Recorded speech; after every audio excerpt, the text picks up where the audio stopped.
Well, hello. I'm Matt. Welcome to the good life. I do a little radio show from my backyard in the Hills Casino. I'm a lucky guy. In fact, I'd say luckier than most. I have lots of friends that I like to call stars. Hey, in fact, there's one now. You probably know Ryan Stiles, Drew Carey Show. Whose line is it anyway? Black Hawk Down? I wasn't in Black Hawk Down, Matt. That wasn't me, okay? What are you doing here? The gate was actually open. I thought I'd take a little jacuzzi-roo. I got company coming over, okay? People that matter, okay? Get up, go. Bubbles feel so good, Look, Ryan. Matt, you know what? You gotta stop doing this, okay? I can't be coming home with the wife and kids and you're in my tub, okay? Just get out. I'm not wearing nothing.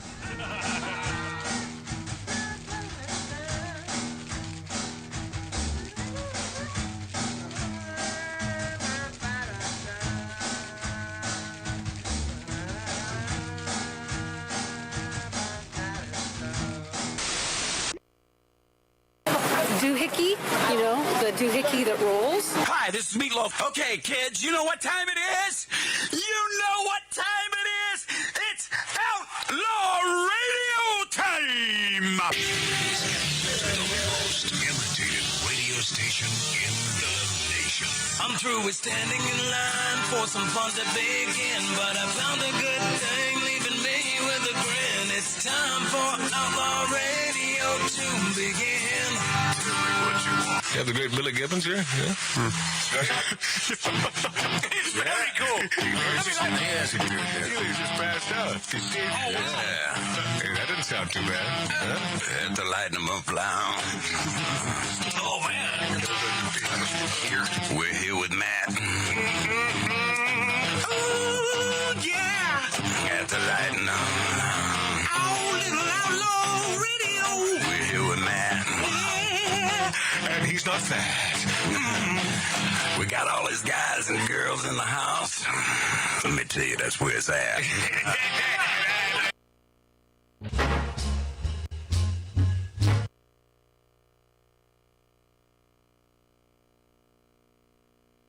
Doohickey, you know, the doohickey that rolls. Hi, this is Meatloaf. Okay, kids, you know what time it is? You know what time it is? It's Outlaw Radio time! The most imitated radio station in the nation.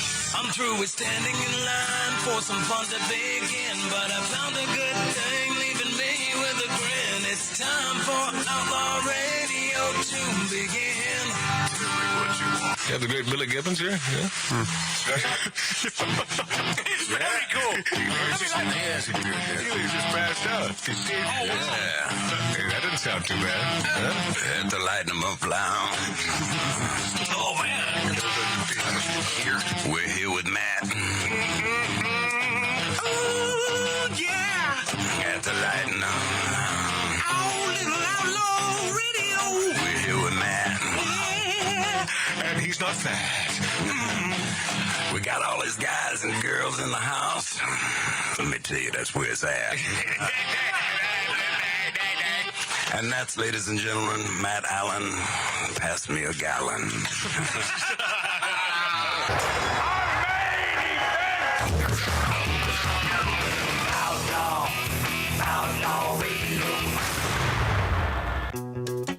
Oh yeah. This lovely woman. Did she make a deal with the devil? I may have some inside knowledge about Edie Brickell. I'm not aware of too many things. I know what I know if you know what I mean. Incidentally, I love this song. Yeah, it was a great one. Yeah. Great song. Always loved this song. Yeah. I'm not aware of too many things. I know what I know if you know what I mean. And I've always found her hot. Paul Simon, if you want to let her go, I'm available. Philosophy What is it? is to talk on the cereal box. Religion I love this line. Religion. is a smile on a dog. Smile at a dog. I'm not aware of too many things. I know what I know if you know what I mean. I wonder what she looks like now. I'll get into that, Mart. Yeah. Okay, Matt. Funny you should ask, Mart. I was actually commending you, but you always want to fight, so crawl up my butt and fight for air. I'll be right there. What I am is what you are. You always like this too, Tattoo Dave? Oh, yeah, it's a great song. Yeah. What I am, you what you are.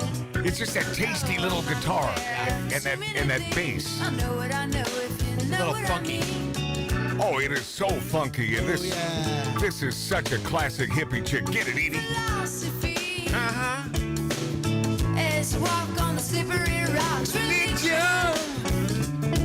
To light in the fall.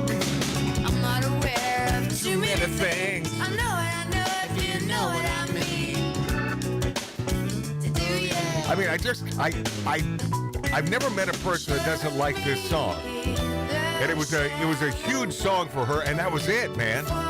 This was the one hit for Edie Brickell and the New Bohemians, and this is the long version. I'm surprised Prince didn't write this. He wrote everything else like this. These songs. Come man. on now. Get it now, babe. Oh. Uh-huh. Perfection chorus. The whole song's perfection. Did. What I am is what I am, you what you are, what you are. It's- what I am is what I am, you what you are. It's one of those songs where every portion is tasty. By the way, Tattoo Day, my brother Mark's mic is up a little hot there. Copy that. Day. You know why, Dave? Because you're hot. Thank you. Right here. I love this too. What do you call this on guitar, Mouth that organ. sound? Is that a mouth I organ? believe so. Can I answer? Yeah, you can answer if you want. Mark, what is it? That's a wah pedal on the guitar. It's a wah pedal. Yeah. I have one in the house. That's what I thought. Yeah.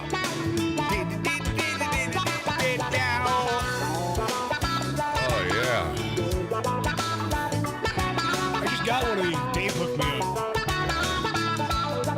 The great Billy Preston did some cool stuff with a wah-wah pedal, and I forget the other thing, that he made that funky instrumental. It was a wah-wah and a fuzzbuster or something. Yeah. Come on now, Edie.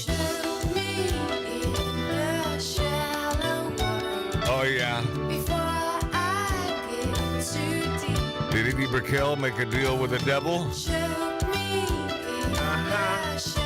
I think she would have had more than one song. That's a good point. Come on. Hit it now. It sort of depends on what your priorities are, and I'll get into that.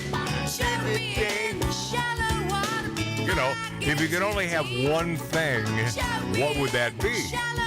If you're doing a deal with the devil. Yeah. I know what mine would be. Yeah, what would that be, Mark? Youth. Forever. All right, she is so good. Edie Brickell.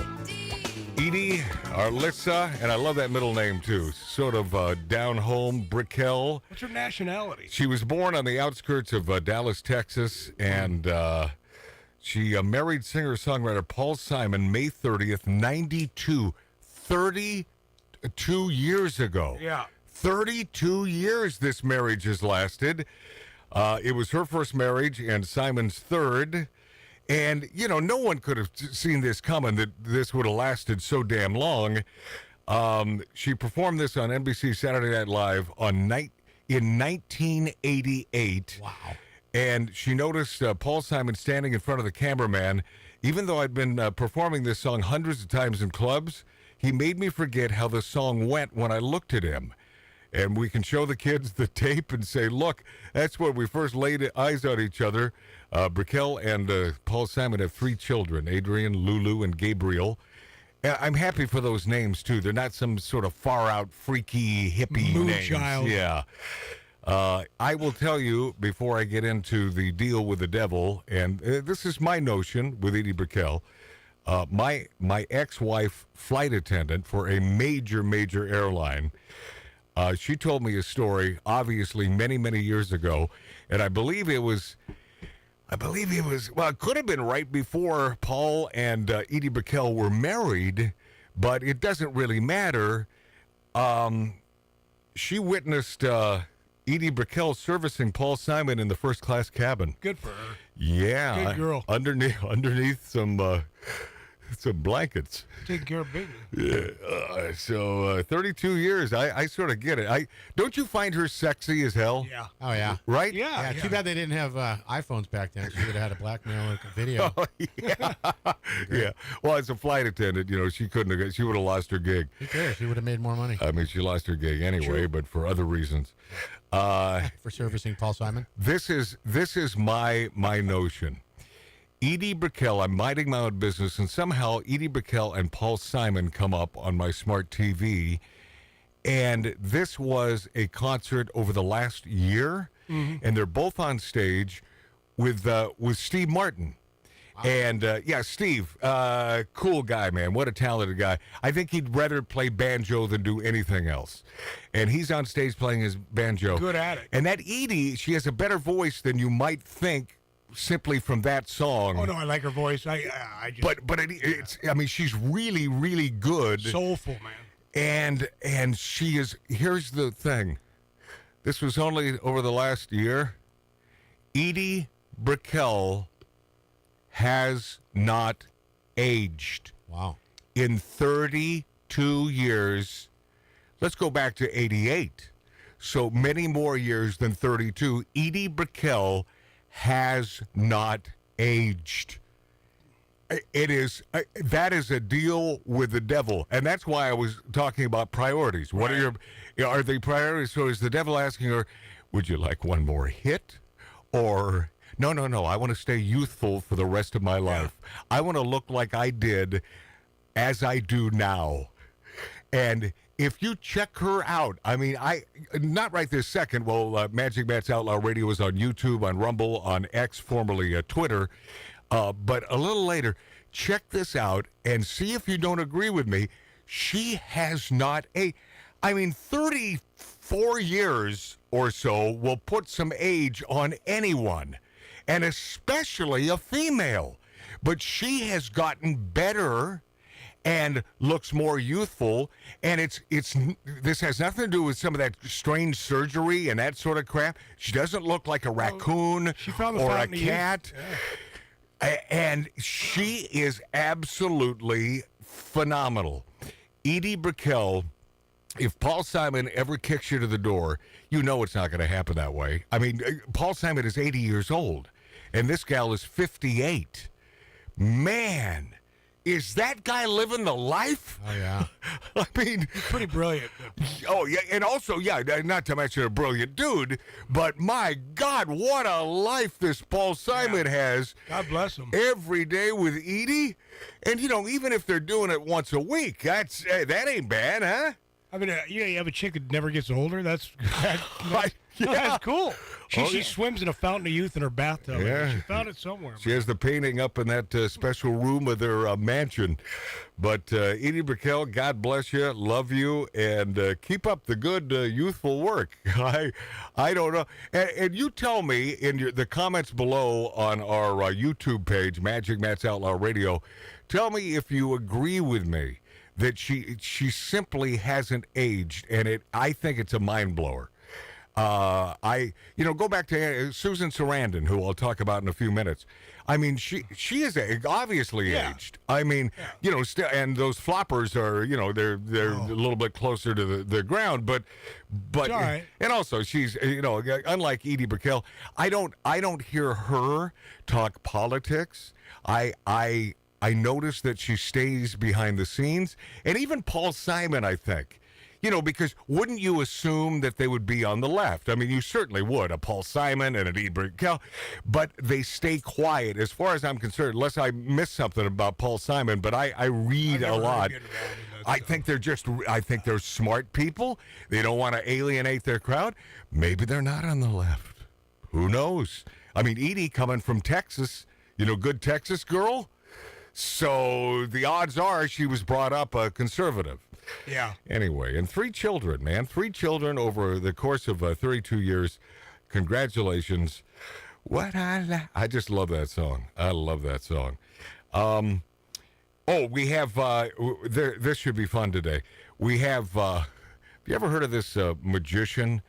Where the hell did I put this? Yeah, Hold on a second. His name is Murray. Yeah, Murray the Magician. Yes, I have, and I'll tell you where. He was on America's Got Talent, and he is charged with revealing secrets and could be thrown out of the Academy of Magical Arts. He's Yeah, you know, when you sent me this, Huh? it dawned on me that I had seen the YouTube takes. It's him and either his wife or some chick Right. exposing every trick that he does. Yeah, and Matt, you know where I found out about this guy years ago? Is Pawn Stars. Yeah, Pawn Stars. Because anytime Rick would have something come to his shop magical, Right. he'd call Murray because Murray's a Vegas guy. Yeah. And so Murray would come over, freaky hair, Yeah. all that stuff. Yeah. Yeah, It's like Weird Science. What's that? Yeah, I'm not really a fan of his aesthetics. I mean, he's sort of a freaky guy, but he does really good magic. He's a great performer. However, the Academy of Magical Arts. Now, what is that? Well, it is the Magic Castle at 7001 Franklin Avenue, the private club for magicians, formed and began by my now dead buddy, Are you still Milt in that? Larson. He's been gone almost a year. Isn't that incredible? What? Or were you ever in it? In what? The thing that she got, or they're trying to kick him out of. Of course. Yeah. Of course. Yeah, since I was a kid. Yeah, and I was never kicked out because I don't reveal the secrets. No, you don't. And I always tell, when someone wants to know how a trick is done, I will explain. I know you think you want to know, but you don't truly want to know. No. Because once you know, you'll say, oh, no, that's it? Right. Yeah. Well, anyone can do that. Well, then why did I tell you? So don't tell them. It ruins the fantasy. And in his defense, there's an Asian kid that's doing the same thing with a buddy standing behind him, revealing all these tricks. But I think it's probably not the same because Well, maybe he's not a member of the Academy Right, of that's why Magical it's not- Arts at the exactly. Magic Castle in Hollywood, spitting distance. Hollywood, where all the miscreants live, right over there. For those of you watching us, you can see I'm pointing in the exact location of the Magic Castle, about 15 miles away, if that. But didn't this whole thing start with the masked magician? Yeah, he Years did. He ago. did that, and by the way, he was blasphemized. We didn't like him when he showed up at the Magic Castle, and I'm not certain if they ever kicked him out. But this guy, we have an expert who we will talk to today on whether he should be kicked out of the castle or he should remain an Academy of Magical Arts member. So that will be fun. I promise you that. Plus, I know what I want to get to. I see if this resonates with you. There's one thing that keeps me going, and always have since I was a little kidlet in Everett, Washington. Inspiration. I must be inspired. Now, am I talking out of school here? Is this everyone? I don't get the impression, folks that I meet and talk to, that it doesn't really settle into the minds of most people. I don't know why. I think of Mark C.G. Boyer, who has, what does he have? He has some... gallstones. Gallstones, yeah. I was going to say, And what is that, by the way? It's stones that develop in your gallbladder. I actually have them too. And You do? I'm eventually going to have it probably. are they like kidney stones? Yeah, but they're not removable, so you have to remove the gallbladder. No, jeez. Yeah. Well, kidney stones are not removable. But You they're just- blastable and they come out. Yeah, you and just it have hurts to like, pee them you out. know what? My Uncle Bob, our Uncle Bob, Yeah. he had a bunch of those kidney stones, like about 3 or 4. He saved them in glass jars when they Oh, pee jeez. them out. Yeah. Well, he's the guy that would put chili, and not chilies, but chili, homemade chili with beef on his vanilla ice cream. Yeah. Yeah. Yeah, that was Uncle Bob. Hell of an inventor and a great keyboard player. Oh, sax. And sax, yeah, saxophone Keyboard player. and everything, yeah.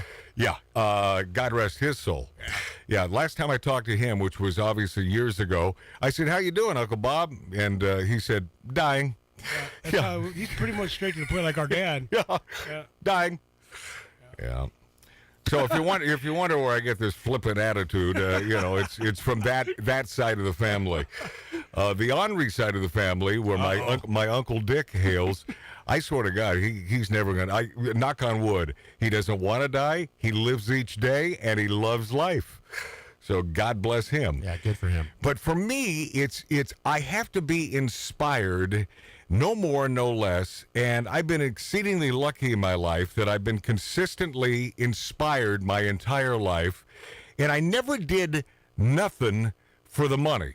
It was never, my motivation was never money, even though as a 14-year-old, I did invest money in the Dreyfus Fund.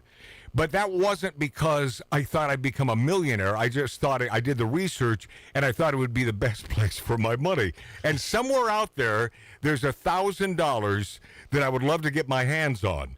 That I never, because, you know, it accrued. Imagine if I'd left like a few thousand in there. Yeah. It'd be worth, what, $150,000 today. Yeah. But, of course, I'm the idiot who didn't invest in Starbucks when I had the opportunity. Oh, boy, yeah. I'm think just, about that one. No, I'm a big dummy when it comes to that. But I never did.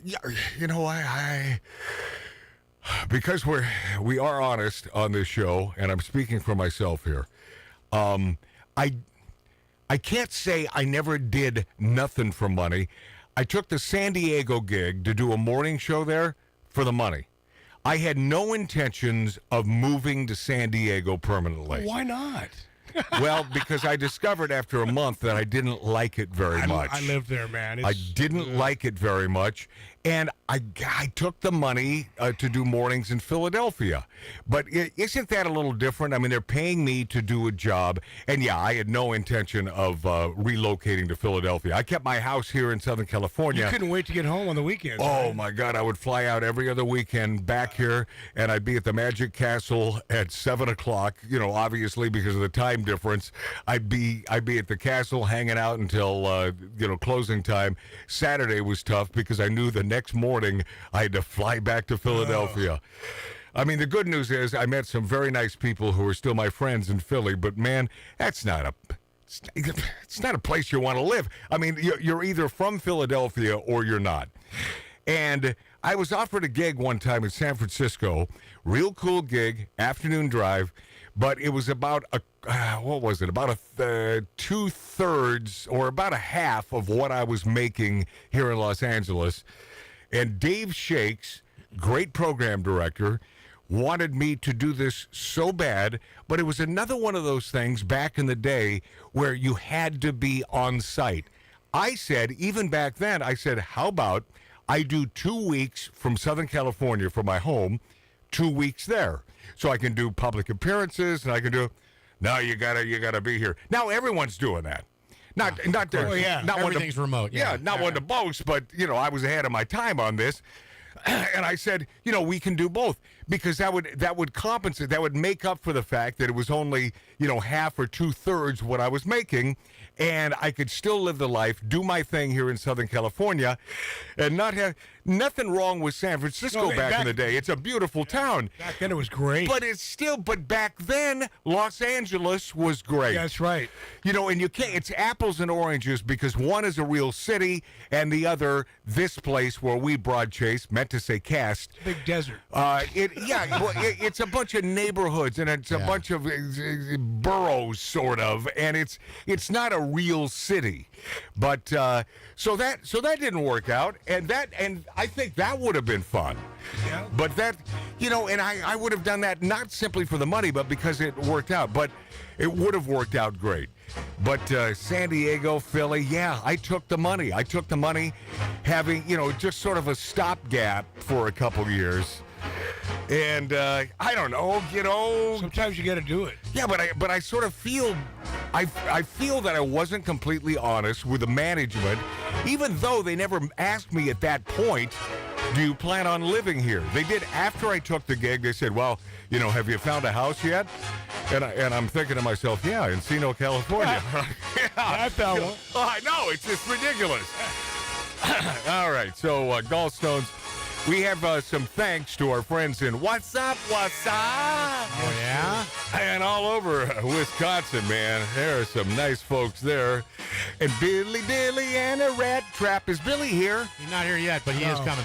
Okay, you sure? I talked to him. Okay. Just the three of us here, which this is the way God meant it to be. Yeah, I think so. Ralph Odierna will be here. He's running late, sounding great. So a lot to get to when we return on the Big Dog of Broadcasting, meant to say casting. Magic Matt's Outlaw Radio on YouTube, on X, formerly Twitter, and Rumble.com, and the greatest radio stations in America. Thank you so much for being there.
Ladies and gentlemen, you're listening to Outlaw Radio. The staccato hoofbeats of a golden palomino, carrying a man who fights wherever justice needs a champion. Magic Matt Allen.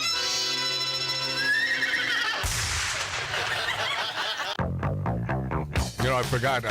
That's where I was heading at the break there to grab some of the meat and cheese products. So I will wait to thank these lovely people because I want to show you some of this on Magic Matt's Outlaw Radio on YouTube, on Rumble, and on Twitter, formerly X. I got to tell you, you know, we have mentioned this ad nauseum, but my God, the greatest sausage, beefy products, and cheese come from Wisconsin. Wow. Oh, yeah. Well, I will tell you that the stuff they sent last time, there was some ghost pepper cheese. Oh, my God, is that hot? Well, man, I'm still tasting I it. brought it out to Dave today. I go, here, you want to try this? Yeah. Sure, man. He says, it's not going to burn my mouth. I go, oh, it's good. What happened, I can Dave? barely hear you over the song, Mart. Yeah? I'm still feeling it a little bit. Today. Oh, yeah, was that is burning, a man. hot one, man. Oh, that is a hot one. It's the goods. But it's so good. I made an omelet with that. Oh, that'll work, yeah. Oh, it was perfection. Oh, if you cook it off a little bit, does it get less? No.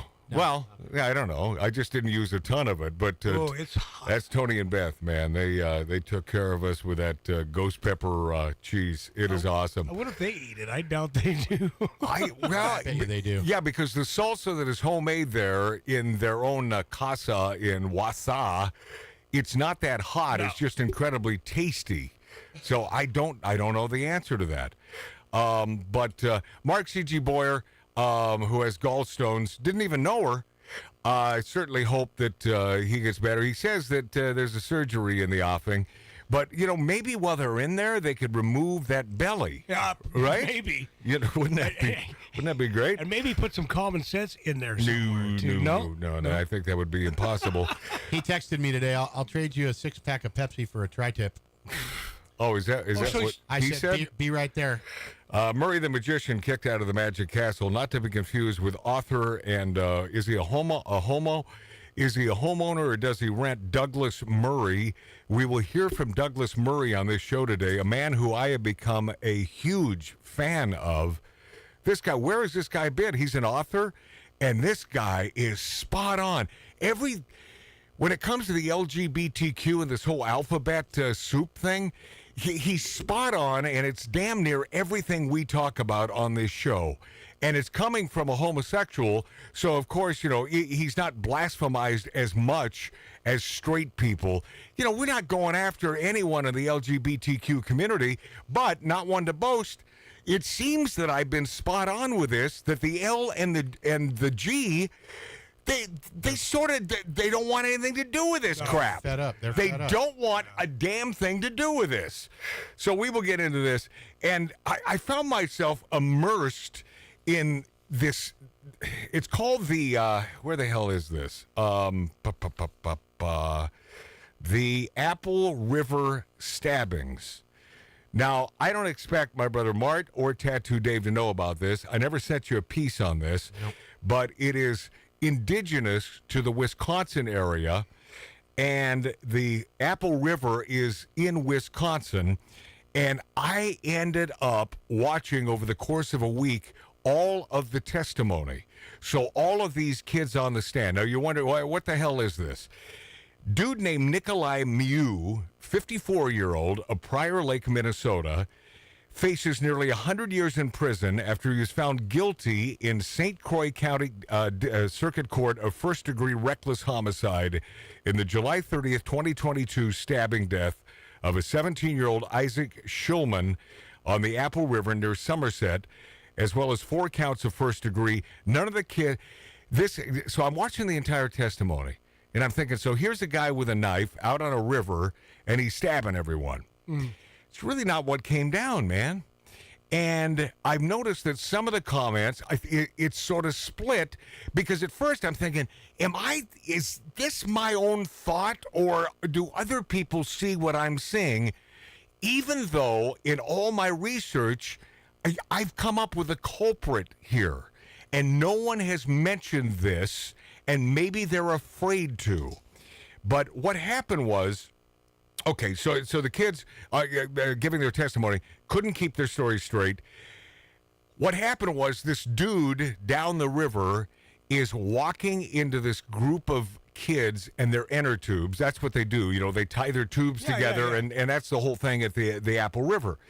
And so he's sort of milling around their tubes, but what he's doing is he's looking for a cell phone that was dropped by a buddy. Which happens a lot in the river. At their camp, you know, just, I don't know, yards away. And so he's looking. What happens is one of the kids there start taunting Nikolai and calling him a raper. Nikolai is Mew? Yeah, yes. And calling him a raper. And first of all, what is a raper? That's it's like you inarticulate dip ass. And you'll understand why I'm able to say that. This one was not stabbed. This one was not harmed in any way. But this is the dude that started it all. Out of nowhere, he started calling him a raper. And then he starts shouting, he's looking for young girls. What the hell? Right. The dude is just sort of minding his own business. Right. And supposedly, when asked, what are you doing? He said, I'm looking for my cell phone, in which the dude, who I believe is the ringleader, started this whole taunting and calls him a pedophile loudly on the river with all of these other folks there. When you're doing that to a 54-year-old guy, that's going to draw some stinking attention, is it not? Yeah. So they provoked him, this ringleader, and this is odd. We don't have his name, right? Let me tell you why. I searched and searched and searched for his name. I put black kid, African American kid. I know that his last name begins with it's Cock something. I'm not doing that to be funny. That's his last name, and nothing comes up in Google. Nothing.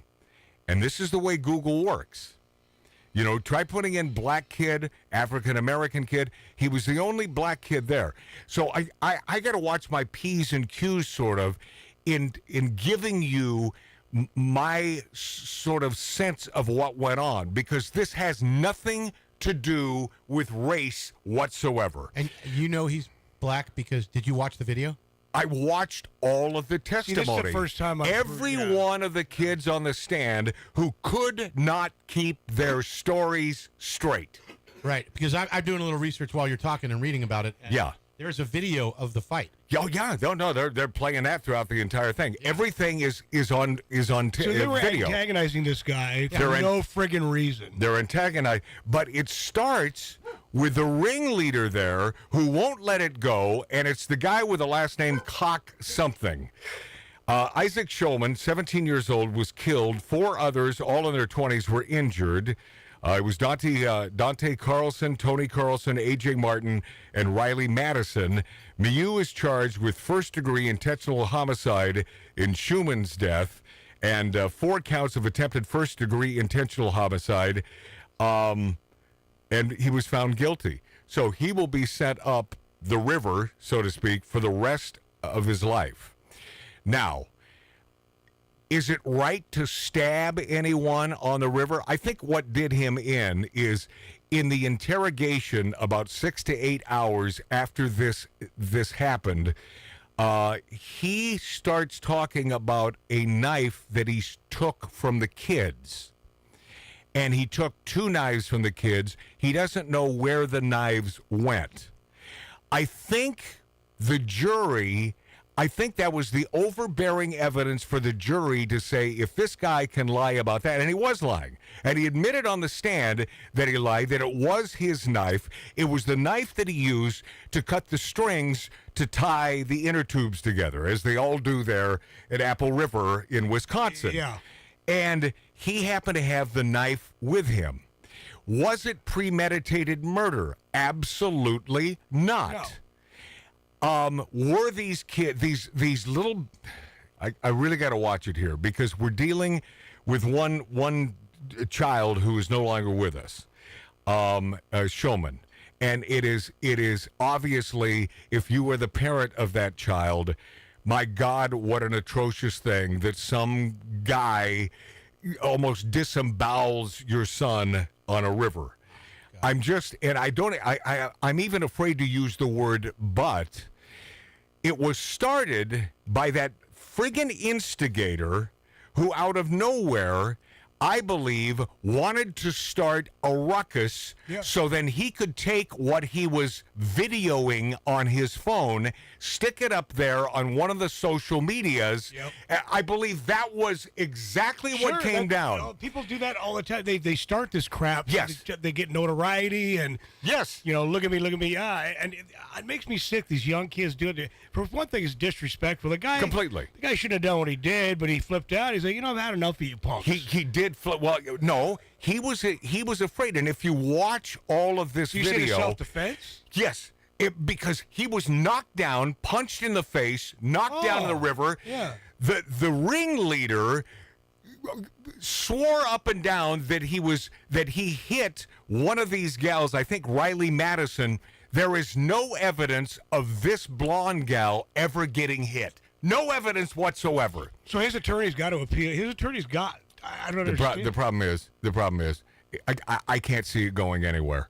And the poor dude, the 17-year-old Isaac Schumann, who is no longer with us, comes from a small town not far away.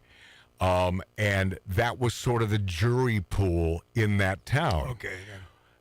I think it's a small town thing with the jury pool, and no matter what sort of evidence you show. Now, should he have been convicted? Yes.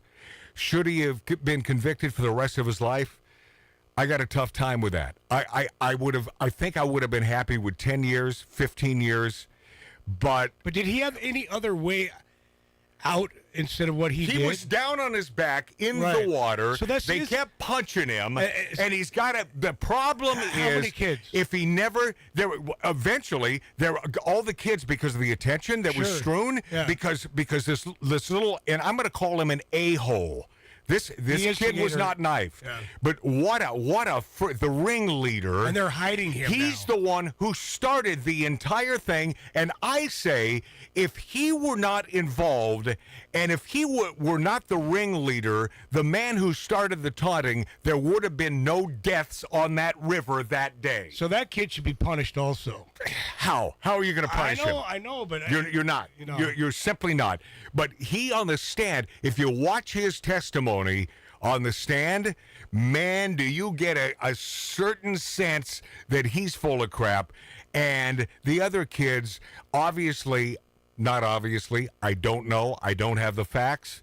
But it seems to me that they must have spoken about the incident together and to keep their stories straight amongst them. Wow, this is a crazy case. It is absolutely crazy because... How do they explain, though, the video? The video kind of protects this Mew. You would think. You would think, and I think that I believe that the prosecution did a fine job. I believe that Mew's attorneys did a better job. I thought the closing arguments were spot on, but I think the jury had it in their head. We're giving him, and then there was a fourth count where it was with a deadly weapon, although there was a knife in his hand, and that was the hitting of the blonde, which there was absolutely no evidence, but they collaborated all that stuff together. But how do you do that when there's a video? That's what I don't understand. Well, I'll tell you, if this interests you at all, you'll check this check out. It out. I have it all right here. It's an interesting story. I mean, unfortunately, if you're like me, at one time in your life you had a beard for many, many years. But enough about that. You will be sucked into this. Well, unfortunately, one kid lost his life, but it is an interesting kind of wacko weirdo story. It is, but I'll tell you what. Underage kids drinking. Yeah. Admittedly drinking on the river. And obviously they didn't have time to get together and collaborate their stories because their stories weren't fitting. Well, right? they can only do so much under the stress of being on the stand. Yeah, and it doesn't matter. Those guys will rip those kids apart. You're which right. I'm sure they did. You're right.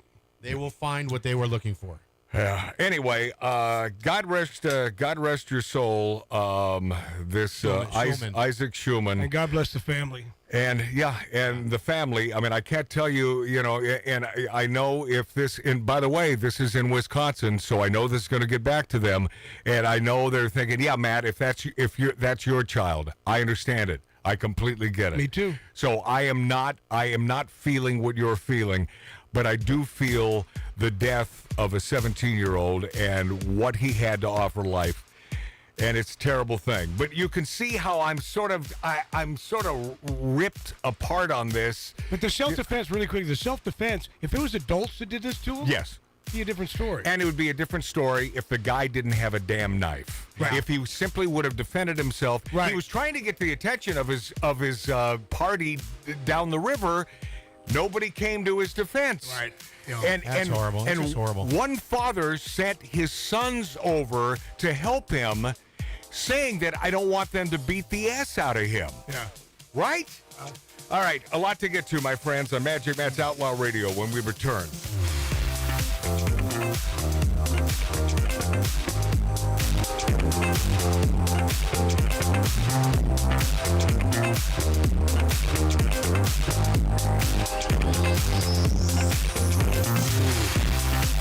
Forget the moves in the ceilings. Baby, let's go party. Get it on and feel it. Baby, let's go party. I'm catching looks to deliver. Throwing my head to the skies. The way you move sends shivers, making the earth sing fire.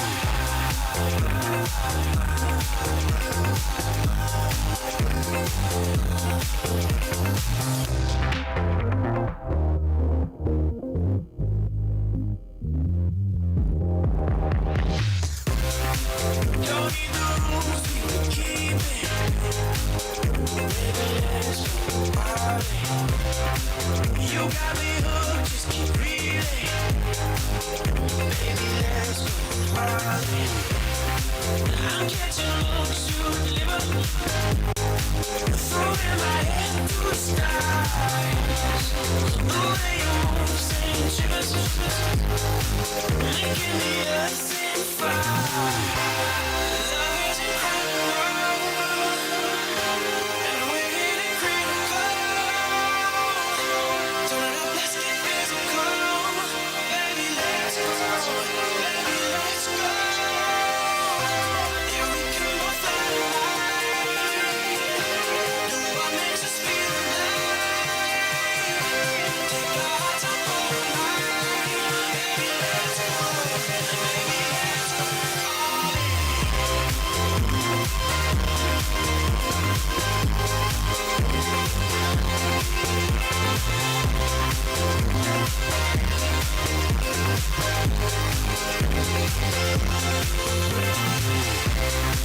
Forget the moves in the ceilings. Baby, let's go party. Get it on and feel it. Baby, let's go party. I'm catching looks to deliver. Throwing my head to the skies. Stars, would-be stars, wannabes, and people who just want to hear themselves talk. The demons of decadence, smoking, drinking, and interrupting. Live from an 1876 Virginia City, Nevada-style bar, this is Magic Matt Allen, Outlaw Radio. Old Murray the Magician causing havoc not far from where we do our thing here in Southern California, in the hills of the San Fernando Valley. Broad chasing, meant to say casting live. Magic Matt's Outlaw Radio on YouTube, on Rumble, on X, formerly Twitter, and the finest radio stations in the world. Old Murray the Magician could be thrown out of the Academy of Magical Arts, a.k.a. the Magic Castle there at 701 Franklin, that was built by, as you know, if you watch and listen to us, my dead buddy, Milt Larson. How else am I going to put it? I mean, the guy's dead, and I love him, and I miss him every damn day. Now, this question, I still haven't taken him out of my phone. You know what? I have people in my phone. That renders a question I have, which involves people that obviously in our lives that have passed away. Yeah. I have all my people still on me Facebook, too. and I don't know what the etiquette is. I just don't know. Well, I'll tell you what. We don't. It's the human condition. We don't want to let them go. Yes. You know, and that's my buddy Paul Stout. That's finality when you delete that phone number. Yes. So it's like I don't know what it is. You think if you leave it there, maybe he'll come back. Maybe he'll call you. And it reminds you when their birthday. And it reminds you of all that stuff. So you wish them a happy heavenly and. It was Milt's birthday a few days ago, by the way. Happy birthday. So my question was, how would this affect Murray financially or publicly? Nothing. I didn't think so. Murray is set. Murray has gazillions of hits on YouTube. Yeah. He's obviously a smart guy, sort of the P.T. Barnum of magic. Yeah, that's why Rick has him on Pawn Stars, because he's really good when he comes over to the shop. Well, we'll jump into this Murray the magician with an expert. We have an expert for you. Thank God. In just a few minutes. Boy. We'll come to a conclusion on this one way or the other. Hey, you ready for WW3, everybody? You ready? Mm-hmm. Yeah, things. It's stewing. It is, and this is unfortunate, and none of this crap probably, most likely, if you're a 99%. betting person, if old Trumpster were... He tweeted it. Oh, did he say that? None of this would be happening if I were. Oh, he said it. Yeah. He just tweeted. He said it. He's right. He's right. Yeah. I mean, my God. And you hear the words Biden speak. I was like, don't. I just love how the State of the Union, and they're still standing by that. Well, you thought he was all decrepit and couldn't do a speech, and boy. How many drugs did they have that son of a bitch on in order to go an hour and a half? I mean, he did start losing it halfway through, yes, he did. Of course, but they're still propping him up because of the State of the friggin' Union. But watch him recently. They're gaffe after gaffe after gaffe. The guy is an effing menace to the United States of America. Yes. You know who is not a menace? A man named Gene Simmons. Look on the bottom of your page there, Tattoo Dave. Got it. This dude, I have all, and we don't agree on everything politically, but he's certainly more conservative than he is liberal. And he is a man that is worth every penny that he's worth. Oh, Matt, I enjoy Outlaw Radio. Is that right, Gene? I like being here a lot. You do, yeah? Yeah, I think we agree on most things now. Yes, we do. Yeah. And by the way, I have a Kiss Radio now. You do? Yeah, would you be a guest sometime? I'd love to have you. Oh, your own radio show? Yes. Oh, yeah. Kiss Radio. Yeah, I love Kiss Gene. I love Gene Simmons. I found this piece, and man, do I love this guy even more. Go ahead. You have an inferred fiduciary duty to learn how to speak English. Get rid of your accent. I did. Be a legal immigrant. I'm a legal immigrant. Come to the country. Just buckle your knees a little bit. Make the effort to learn the culture. Assimilate to the point that you can. You're all proud of who you are, where you come from. I'm Boricua. I'm Albanian. I'm a Jew. I'm a Catholic. Great. Whatever you're proud of, just tip your hat to America, which is the melting pot and makes it all possible. Agree to one culture that we can all communicate with, and then go off and speak Swahili and Farsi and whatever you want to talk. Yes. I'm actually saying the thing that needs to be said, because the politically correct climate is shit. You don't want to upset anybody by saying, learn to speak goddamn English. So as an immigrant, I'm telling you, learn to speak goddamn English. It is the key that will unlock the keys to the kingdom. How good is he? Oh, yeah. How good is Gene When I Simmons? saw that bit, man. You saw this too? I said it. I said it to you. I noticed that they bleeped the bull, but not the S word. Yeah. So I have to make a note. I have to bleep. I have to bleep that for terrestrial. But they bleeped the bull, but not the S. And what about the G dam? That's probably That's fine. That's fine. Oh, that's fine. I wouldn't see. The way he said it in that context. No, but the FCC has no problem with that. Right. It's the S word. Yeah. Gene Simmons, long life, my friend. I love you, the guy. Thank you, G. God bless you, man. And yes, I will do your radio show. Thank you. Go Outlaw Radio. All right. A lot to get to, including Murray the Magician and Susan Sarandon and a bunch more on Magic Matt's Outlaw Radio. Out on the street, I was talking to a man. He said there's so much for this love of mine that I don't understand. You shouldn't worry, I said that ain't no crime. 'Cause if you get it wrong, you'll get it right next time.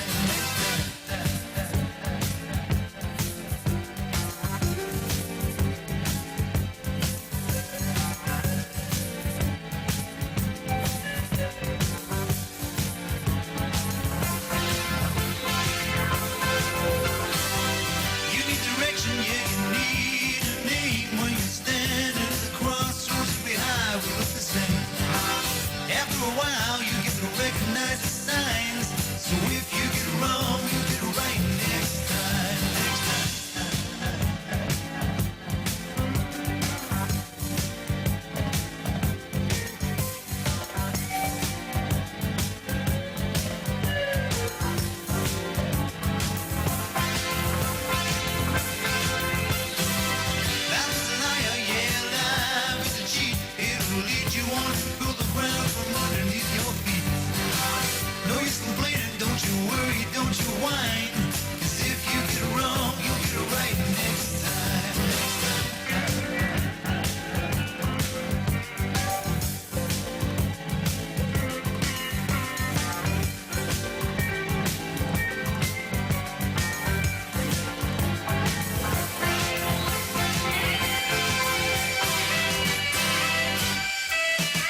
you know, the doohickey that rolls. Hi, this is Meatloaf. Okay, kids, you know what time it is?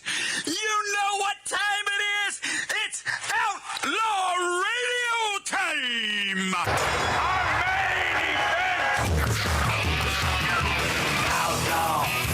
Outlaw Radio. Hi, this is Sean Young on Outlaw Radio. Hey, this is Shelley Berman on Outlaw Radio. Listen, come on, listen to me or listen to Matt. If you like being bored, it's great for you. It's Robert Hayes. I'm here on Outlaw Radio with Magic Matt, a.k.a. The Weasel. We are here to drink. We're here to smoke. We're here to interrupt. You may drink. You may smoke. You may interrupt, but I'm here to... Live from the Lighten Up Lounge, this is Dom DeLuise saying, this is Outlaw Radio. Hi, this is Chuck Woolery at Lighten Up Lounge on Outlaw Radio. It was lots of fun, guys. Be back 2 and 2. Hi, this is Gilbert Gottfried, and you're listening to Outlaw Radio, where we smoke, we drink, and occasionally we bother people who look old and weak. Hi, this is Rick Dees with Magic Matt, a.k.a. Mr. Cigar, in the Lighten Up Lounge. We drink, we smoke, we interrupt. Ah, yeah. Ah, yeah. I'd say, does this song ring a bell to anyone? But to most people, no, because the TV show only lasted, I think, less than a season. I know what it is. You know, you would, Mark, because we grew up together. You know, if my name was Murray Sawchuck, I'd probably change my name to Murray the Magician as well. Right. Da, da, da, da. I would not miss this show as an 11-year-old or 10-year-old kid in Everett. Bill Bixby, the Magician. Yeah. I think that it was only my own self and Patrick Albanese who would not miss that television show. Yeah, I was ruined a lot by you because you got me into these kind of. I was like, the hell? Yeah. Patrick, I know you didn't miss Bill Bixby's Magician TV show. No. Not only did I not, and I know that I could probably ask you this question. You'd be one of the few that can answer it. All right. License plate on his Corvette that went in the plane. Spirit. That's right. Yeah, we are geeks. We are such geeks. Yeah, turn him up just a touch. Magic Castle trial. Let me tell you who Patrick Albanese happens to be and thinks he is. He was the former general manager. Oh, you see that? That's COVID. That's the vid. Oh, I try not to say that word because we don't want to be banned from YouTube. That's the flu, and I get it 3 or 4 times a day. How about you, Patrick? How many times do you get it there in the Midwest? Well, but the nice thing is you can use a Groupon out there, and you can stock up multiple times. Is that right? A Cove Groupon. So it's a discount if you use the Groupon. It's called a Cove card. I got it for the whole family. There was a Groupon. Everybody in the family gets it for the price of one. Oh, nice. Yeah, that's a hell of a deal. This man was the general manager of the Magic Castle at 701 Franklin Avenue there in Hollywood. I'm pointing over there for those of you watching us on YouTube, on Rumble, on X, formerly Twitter. It's about 15 miles right over there. And the Magic Castle and the Academy of Magical Arts explain the difference between the Magic Castle and the Academy of Magical Arts, if you would, being the former general manager of such a place, Patrick Albanese. Yeah, so the Magic Castle is the place, and the Academy of Magical Arts is the entity that occupies the place, you could say. Mm-hmm. Or if it was set up properly, it's the entity that rents the place. Oh, right. So it's a tax dodge. Well, you know what? You being as good a friend, or probably a better friend with the founder. Yeah, Milt Larson. You knew what a clever man he was. Oh, yeah. Oh, no. He didn't miss a beat. We could talk about it now. Yeah. No, not just that, but it was like there were so many things grandfathered in, and I think at times when they would say, this real estate has become some of the most valuable real estate in town. Oh, yeah. And you don't own that building. And we're thinking we just tear that baby down and sell the land, Right. and there's nothing you can do about it, Mr. Renter. Yeah. Except I believe you did a little thing like you had to turn into a historical landmark. No, it's true. I believe that is what Milt did. Historical landmark. The Magic Castle became a historical landmark, Which it is. so they could not tear it down. And P.S. It's on their property, and they can't tear it down. Well, California is known for such ridiculousness, but in this case, it was a good thing. And the other part is, remember the. I don't think we've ever talked about this on the show. Remember the upheaval about, God, was it 20 damn years ago, when there was there was a group of folks that wanted to take the castle away from Milt Larson, the creator of the castle. Recall that? Yeah. It was like a mutiny, you mean? Yes. Yes, and they attempted to steal it away from, and the famous female magician was sort of in the catbird seat on that one. She was the troublemaker. Am I right about that? Does that ring a bell? That does ring a bell. But the thing is and Milt, like we just moments ago said, was quite a brilliant man. Yes. Always protected himself, and down to. It's like, you guys can use the building. I don't even think he really wanted to own the building. He wanted to tinker. Right. But it's like, he says, you guys are the Academy of Magical Arts.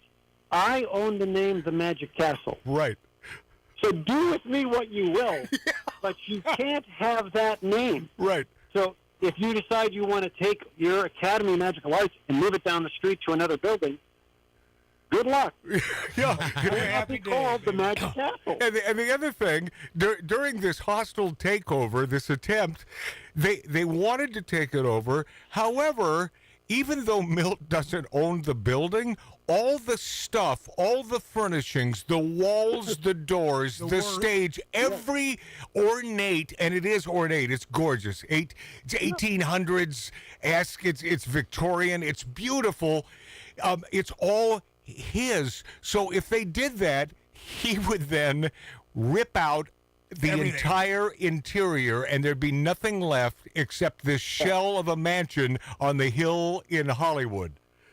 Right. Now, I don't know for 100% certain, but I think at some point in time, after all this stuff blows over, I believe he went to them and said, would you guys be interested in purchasing all that crap? Yeah. Oh, that's right. That's right. Would you like to buy the interior? Yeah. Yeah. Because Milt's saying, what the hell, man? I make a few another few $1 million. Oh, God. I just love. Oh, yeah, Diana Zimmerman. She was the chick who did a lot of television in the late 70s, early 80s. She had a record act, meaning back when we were playing records. Remember that, my friends? Vinyl. Yeah. Well, so her husband was Dick Zimmerman. Yep. And Dick Zimmerman had a very original act, and he basically duplicated it for her, but swapped out. He did, like Mr. Electric had light bulbs, and Dick Zimmerman had something else, Right. and then they made an act for Diana. And I remember when she retired from magic, she basically said, now the legacy can begin, because nobody would remember. Right. It's true. Like, were you actually a good magician or not? No, but she was one of the first female magicians that gained some prominence, thanks to some of her connections. Right. She was I've had many a nice conversation with her, but she's like, the stories begin when you retire, because it's like nobody can come watch you perform anymore. Yeah. To find out if you were any good. Yeah. So you really don't know. But I've always had a bad taste in my mouth regarding Diana Zimmerman because of this ugliness that Milt had to endure, because she sort of spearheaded this thing, as I understand it. Am I wrong about this, Patrick? Well, so I don't know all the details, but here's the thing I know, and this was part of the Magic Castle ills for so many years, is they had magicians running the place, which was never a good idea. Not a good idea, no. No. Because they may know how to pull a rabbit out of their hat. Yeah. Right. But they could not pull a dollar bill out of their ass. No, they couldn't. No. And Milt, Larson, with all his creativity, he wasn't a businessman. That was his brother Bill, who was the business. He was the mind of the Magic Castle. And so when Bill passed away, he needed some input. And unfortunately, some of the guys that, came to his side, I mean, some were good, but some were just the opportunists, Patrick, right? Yeah, I think so. But Milt also, because he had so many friends. Obviously, what was his buddy on the Tonight Show? The set designer. You're talking about the great John Schrum. Yes, John Schrum. Yeah. John Schrum, who did many things around the castle. Obviously, another brilliant man. Richard Sherman. Mary Poppins, Richard Sherman. Who, by the way, Patrick, Richard Sherman still alive. Who thought that Richard Sherman, the man, he and his brother behind every great Disney song, that he would outlive Milt Larson? He's still around. You know that, right? I know that. What is he, 92, 93? He's 120 years old, and God bless him. I love him. Oh, he's still with the original hips. That's amazing. Yeah, original hips. Yeah. Hey, can I ask you guys, why did they try to form this upheaval, this takeover on Milt Larson? What did he do to piss them off? Why did that happen, Patrick? So, I don't want to speak ill of anybody, but I will. No, and this isn't speaking ill of Milt. Milt learned a long time ago, I think, that you just got to protect, your baby. And so he was very smart, and it was maybe the influence of these other guys that were smart businessmen, and that's why he owned the interior stuff. He owned the name of the Magic Castle. Mm-hmm. And I think at times, Milt could say, I'd like to make a little bit more money. So there would be a board of directors meeting, and the board of directors just kept growing, and committees grew, and then Milt would sit down and say, well, here's what I want. Hey, Patrick, it's bureaucracy. It's the way the government works. It's why we're so screwed, because it keeps growing, and then it's unmanageable, right? Yeah, and I think that, I think one of the things that would happen is people would say, God, this guy Milt, sure, he's the creative genius behind this dang place. Right. Sure, he's the driving force. Sure, without him, this place would not exist, and we would all be in the food line. Yes. Granted, all that's true. But gosh darn it, he sure seems to want a lot of money for all of this place. Yeah, well, yeah. That's why they wanted him out. Because he deserves it. But yeah, well, thank you for the answer to that. So this dude, Murray Sawchuck, a.k.a. Murray the Magician, racked up 65 million YouTube views exposing how simple tricks are done. Oh, boy, that's a frog in my throat that's not paying rent. A cardinal sin amongst us magicians. And Patrick, not only the general manager at one time of the Magic Castle in Hollywood, but he is a tremendous magician. I mean, he's anal retentive in his performance, meaning that, he dots the I's and he does it right. But Patrick, believe me, you remember the last time I saw your act, and it was the Umbrella Act, and it was just spot on beautiful. Well, when you say anal retentive, you are giving away one of my biggest tricks where I keep something actually up my ear. Oh, is that right? I retain it. So can I say? Okay, so you're no better than Murray the Magician. You're giving away secrets right now. I'm giving away the card in the underpants trick. Yes.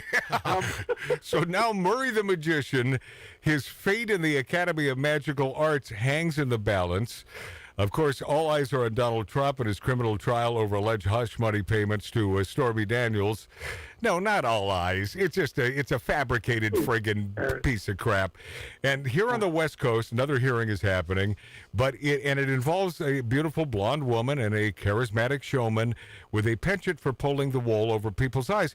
So this is unfolding within the insular halls and walls of the Magic Castle, the legendary private club, and it's a gorgeous place. And it's not what it was when I was there twice a week, because it really was a clubhouse, but now it's a little more corporate. I mean, nothing against it. I want Milt's bride Arlene to continue making a buck, and I don't think they're hurting for business these days.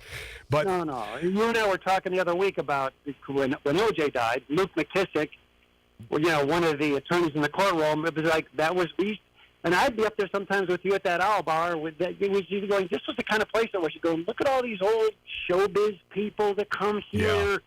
These cool dudes, and they become. Some people become members and never go to a magic show. Right. I hate magic, but I love this club. Isn't that funny? Because I rarely saw a magic show there, Patrick. Yeah. I was too busy quaffing old fashions with Milt Larson at the Owl Bar. I've been there several times, and I never saw a magic show. Well. Plus, you could not bring your cigar into the showroom, and you're like, that's it. Oh, that's why Matt didn't. Yeah, screw that. Screw that crap. If you choose between a magic show and a cigar, this is a no-brainer. That's a deal breaker. Yeah, it is. Hey, you mentioned Luke McKissick. These are legends and folks that I, as it turns out, took for granted. Because I look back, and when you brought up that name, I completely forgot. And I thought, here I am sitting at the bar with Luke McKissick, who is one of the most famous attorneys in the history of law. Tell everyone what he did, what he was known for.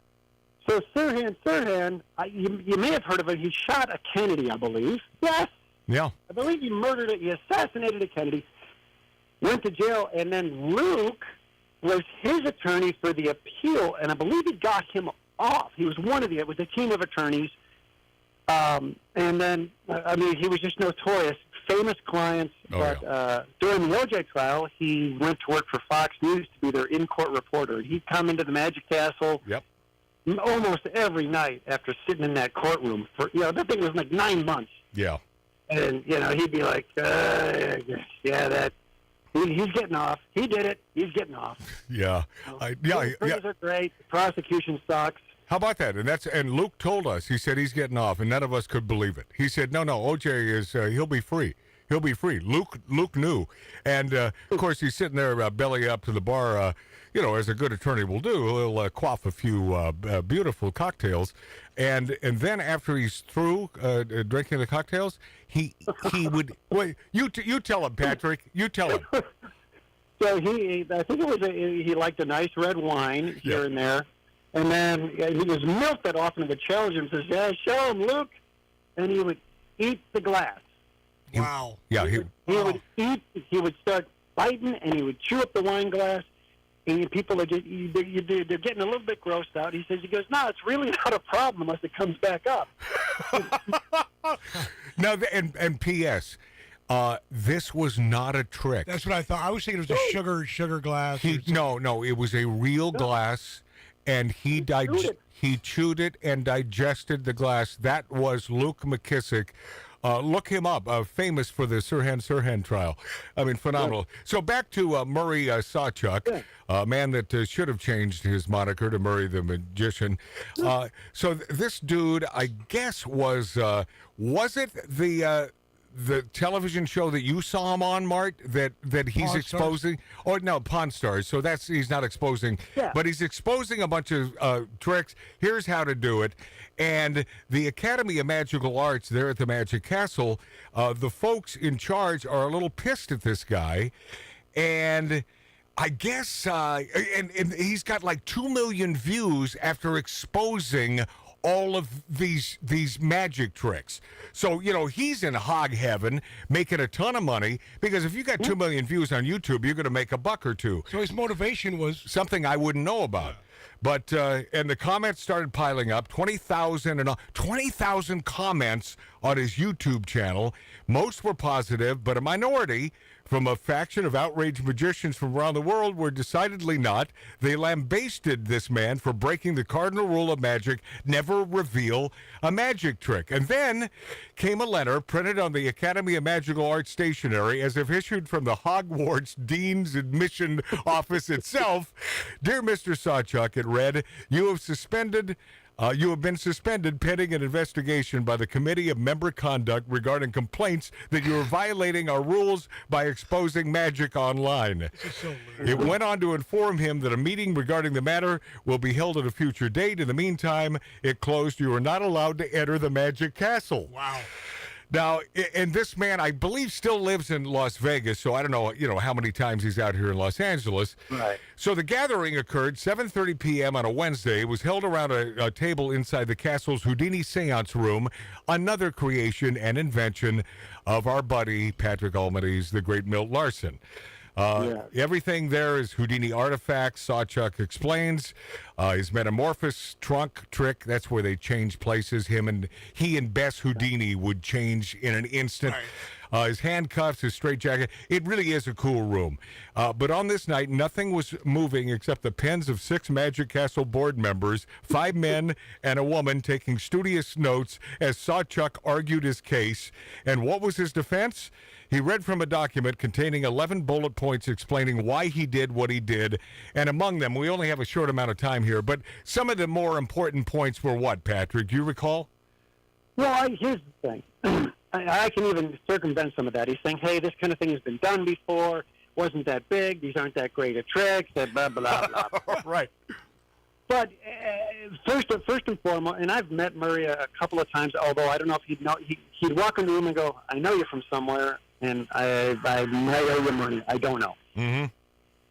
But nice enough guy, but he's a showman. Above everything, he's a P.T. Barnum for sure. And years ago, he caught on to the magic of YouTube, and he has milked it for everything it's worth. And I'll even go so far as to predict that this whole Hollywood Reporter story he instigated, just like there's a TMZ story, because every time, let me ask you this question. If you read a story that says, hey, this guy did a video, it had 65 million views, what's the first thing you do? You're going to watch it. You open up that browser and you go, I got to go check this out. Yep. Boom, 70 million views. Yeah. And like you said, click, click, ching, ching, ching. So he's still, I believe, promoting this. But I watched the video. It's dull. Is it really? Because I haven't seen the damn thing. Yeah, I've seen him. Yeah? Yeah, I mean, he's just sitting at a table with his girlfriend or whatever behind him. Yeah. Exposing everything he does. Well, he did. There was one episode of Palm Stars. He walked in with a bird in the cage, the old trick with the bird cage. Harry Blackstone Jr. made that. Well, his dad made it famous. Then Harry Blackstone Jr. made it famous. His daughter, Harry's daughter, came into the Palm Stars. Oh, she was selling it. Oh. And so Marie came to check it out. I said, yes, legit. Here's how it works. So he did show exactly how it worked on the show, but I guess he's got to at that point to show these guys how the trick is done. Yeah. But he had no problem doing it. So what do you think, Patrick, as an expert in the magic field, as you are, and former general manager of the Magic Castle Academy of Magical Arts, do you think that Murray the Magician, and by the way, yes, you think there are hard-hitting issues that we could be talking about right now? That's why we're talking about this one, Patrick. That's right. Do you believe that Murray the Magician should be thrown out of the Academy of Magical Arts?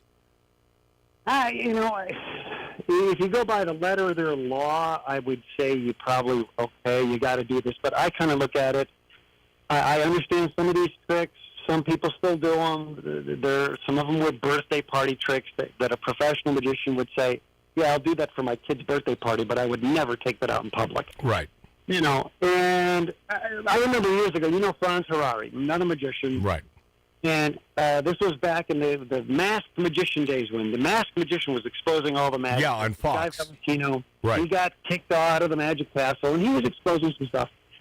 So somebody wanted Franz to do a TV thing where he exposed the magic trick, and Franz was like, well, I don't do that. Right. So here's what he did. He invented a trick that didn't exist. Right. Using a method that would never work. Right. He was very smart about this. Right. Yeah. So then he exposed it was the submarine trick. It was a vanishing submarine. Right. And it was this, it would never work. No. It would never work. Right.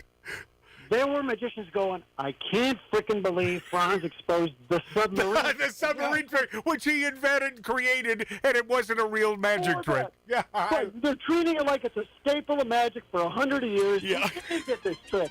Well, here's the bottom line, Patrick. I agree with you. At first blush, when I read this, I thought, okay, there he is. the friggin' P.T. Barnum of magic, Murray the Magician. He is doing exactly what he does and garnering all this publicity, and it wouldn't be in the Hollywood Reporter if it weren't for him. So, you know, I have no hard feelings for the guy. I want him to have a wonderful career and a wonderful life, as I do you, the great Patrick Albanese on Magic Matt's Outlaw Radio. I love you, buddy. Love you, man. What did he say? Load up and... No, he said I hate you. Oh, okay. We'll be this after back.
Just like Adam and Eve.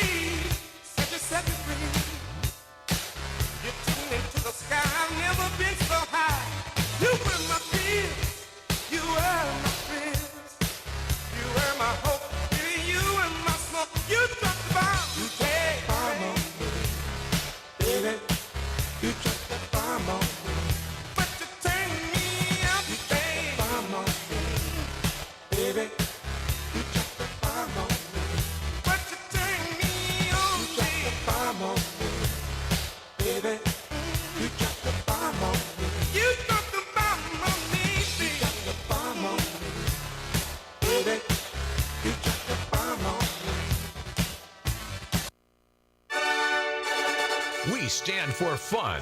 We stand for great cigars. We stand for the perfect martini. And we stand for the American flag. We are Outlaw Radio with Magic Matt Allen. Phone. Yeah. All right, dig this little ditty. Why don't you hear this? We bump around and follow sound tonight. Oh, what a lovely ride. Oh, what a beautiful life. Found out to run the city, run the town tonight. I'm digging this song. Gotta get up, gotta get down, down, down. How you feeling now? How are you feeling now? How you feeling now? How are you feeling now? How you feeling now? How are you feeling now? I think this is new. Dig. Gotta get up and down.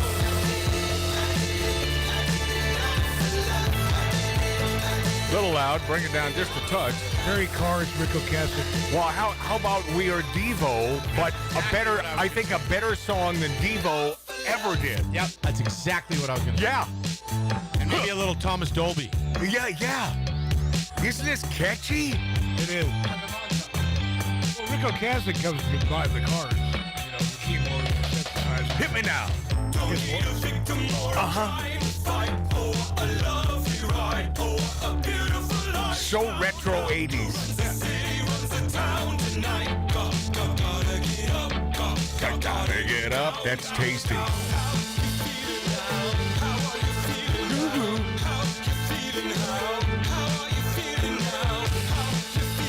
Oh yeah. One more little money shot. Here we go. Huh.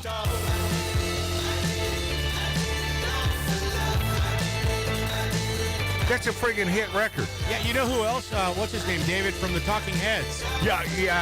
Never been a fan of his. Me either, but it's very similar. Yeah. All right, so fade this thing down underneath me. That's it's called Ready Wait. No, it's called I Did It by a quote-unquote band called Ready Wait. My daughter, Alexandra, my darling daughter, will send me songs because we've always been on the same page musically. So occasionally she'll send me a song. This is the latest she sent me, and I fell in love with it. So I looked it up. I got to tell you, I couldn't find any info on this thing, and I found it on a YouTube page, but there were no comments. They're probably not a band. I was the only comment. No, Mart, I think it's obvious, at least it is to me, that this is one guy with a keyboard and a synthesizer, Drums. all the stuff. And this guy, but I think it's damn near genius. It is. Because he's probably a young guy, and I don't know because you can't find any info. And so if you find that song, I'm the only guy with a comment on his YouTube page. And I said, hey, I'd really like you on the show. You know, it's sort of short notice, but I'm thinking, since I'm the only commenter, wouldn't a guy like this check it every few seconds to see if someone likes it? I can't hear Ralph. Would you please turn up, Ralph? I mean, I had the wrong mic. Sorry. Yeah. I'll find him. I'll book him next week. Yeah, I like the guy, man. I like him a lot. But it could be a band, but it's not. It's a one-trick, one-horse pony. I didn't hear any of the other stuff, and I know there's various other songs, but the guy's name or the band or whatever is called Ready Wait, and the song is I Did It. And I like him. Yeah, pretty good. I'm going to turn you on to also another new favorite song of mine in just a few minutes. Boy, isn't that tantalizing? You're all I got tonight. No, he really does have a Rico Cassidy voice. And it is a catchy driving beat. Yeah. And he said, it's electric drums. If I were running K-Rock here in Los Angeles, I would have that song on so quick it would make your head spin. And I'm even planning on calling the man in charge there, Kevin, tomorrow and say, you are playing this, are you not? Because they may not even know about it. Because this guy, the whole record industry is a different animal now. Oh, yeah. Is there an industry? No. You don't make money per song anymore. It's all about the merch and touring, and that's where the bands make their money. Yeah. Before, you could make millions of dollars off the records. Of course. Records. Vinyl themselves. Just with your points, man. Yeah. Off one song. Yeah. Okay. I don't know if you caught this. Ralph O'Dearna, by the way, back in the saddle here on Magic Matt's Outlaw Radio, on YouTube, on X, on formerly Twitter, and Rumble.com. Hello, Ralph. The man who... Did he need to do that, Mark? No. So some producers just need to hear the sound of their voice? Well, yeah, Is that especially it? after a little Is that shot too, of Dave? Hello, Matt. See, therein lies the problem. You know, even an ounce of bourbon in his gullet. Well, no, he had a tall did he? Modelo before the show. Yeah, too, because, you know, the way the guy eats, because he eats a lot, is the way he drinks. So I don't eat a lot. We're in big trouble. He lives life. Yes. Am I putting him down for that? No, absolutely not. Well, a little bit. Okay. Here's the thing. The Tattoo Day Show. Okay, contrary to popular belief, it's not. But on occasion, it turns into that. It's Magic Matt's Outlaw Radio. You have to punch it in exactly like that to find us on YouTube and on Rumble and on Twitter, formerly X. Ralph O'Dearna, who is soon to own 3 magnificent private cigar lounges, one in Houston, one in Miami, and one in D.C., where it's so easy to lose your life if you simply walk down the street, right? I love that a Secret Service guy got carjacked. I mean, if someone could get away with that, jeez, what is the poor helpless grandmother to do? You know, just throw the keys and say, okay, I'd rather live a couple more years. Did you hear Gene Simmons and his words to immigrants? Because I played this last hour, and it's a short one, but it's worth hearing. The great Gene Simmons of Kiss rock and roll fame. Dig this. You have an inferred fiduciary duty to learn how to speak English. Get rid of your accent. I did. Be a legal immigrant. I'm a legal immigrant. Come to the country. Just buckle your knees a little bit. Make the effort to learn the culture. Assimilate to the point that you can. You're all proud of who you are, where you come from. I'm Boricua. I'm Albanian. I'm a Jew. I'm a Catholic. Great. Whatever you're proud of, just tip your hat to America, which is the melting pot and makes it all possible.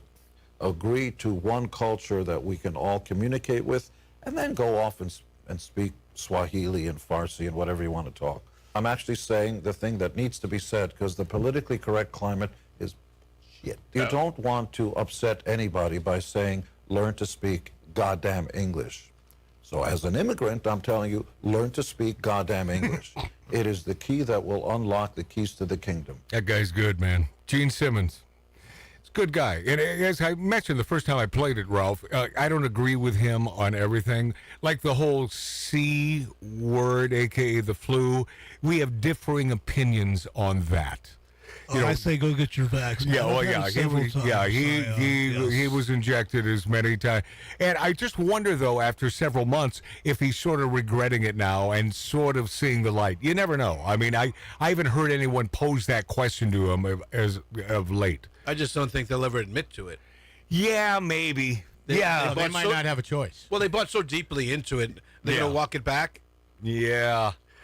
Have you ever heard of a man named Douglas Murray, Ralph? No. You're going to dig this guy next hour.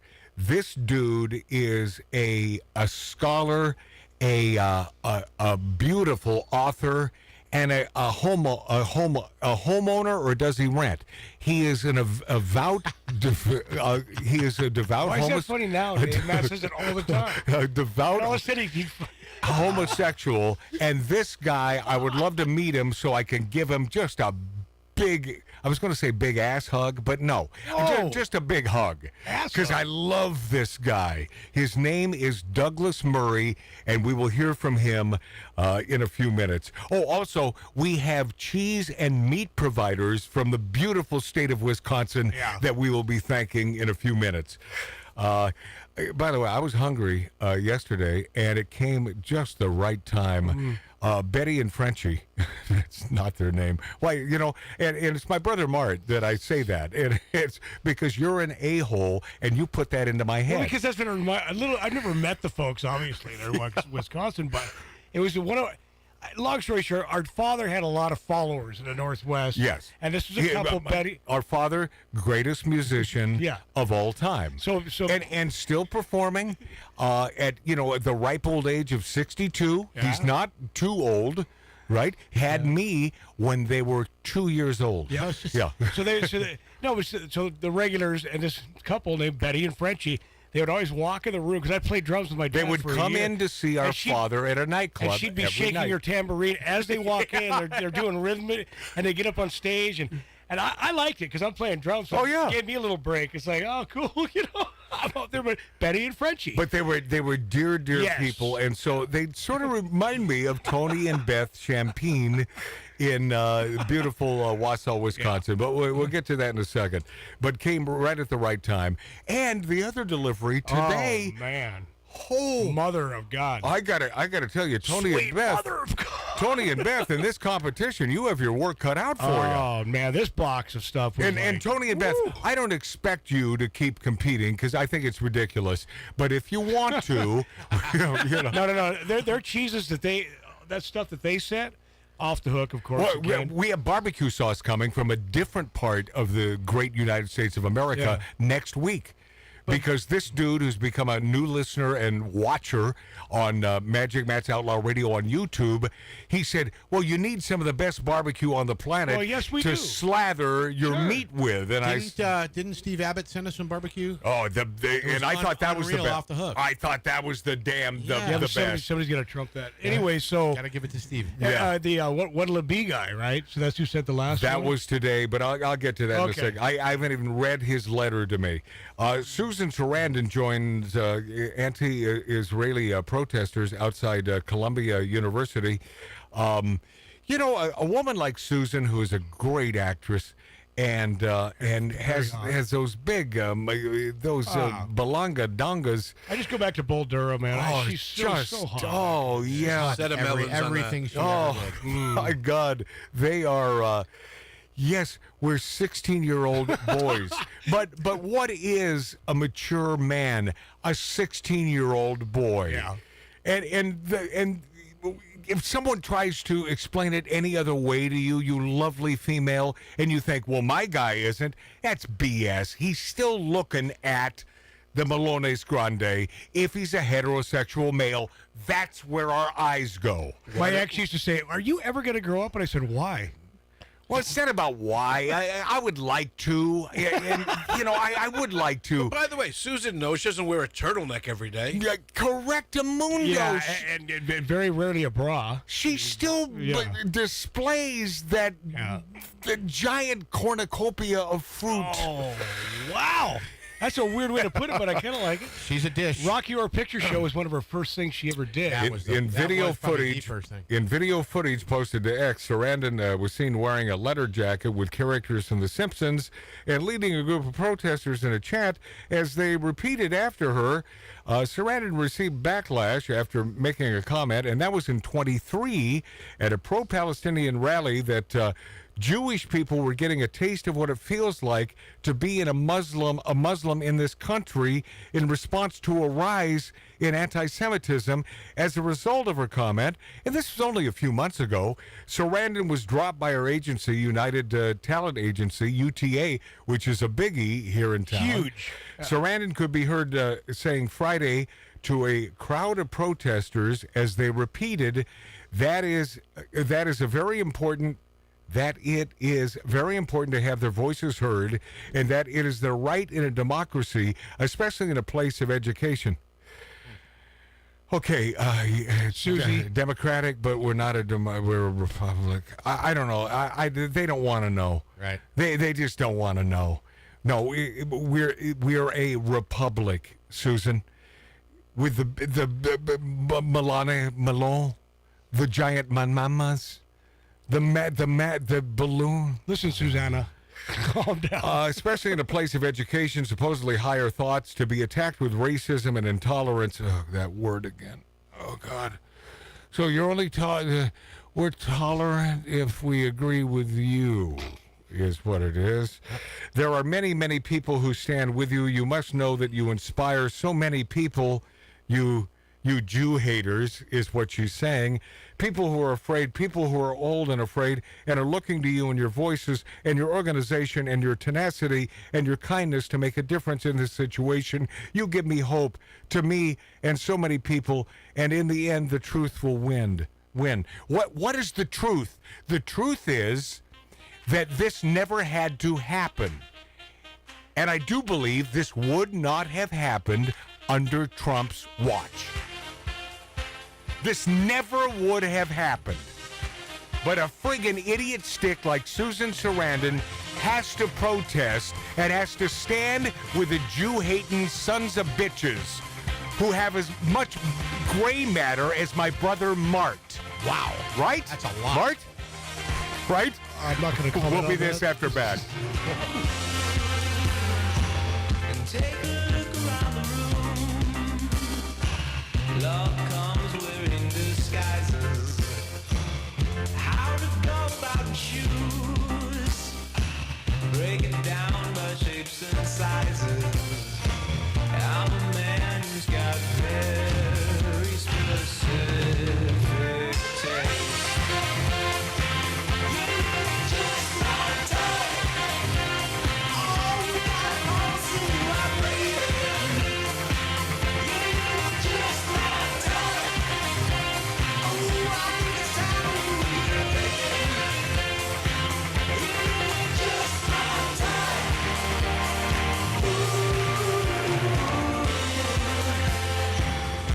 When there's loving in the air, don't fight it, just keep breathing. I can't help myself but stare. Double check for double meanings. I'm a man who's got very specific taste. Just my type. Oh, you got holes in my brain. Just my type. Oh, I think it's time to just my type.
This is Outlaw Radio.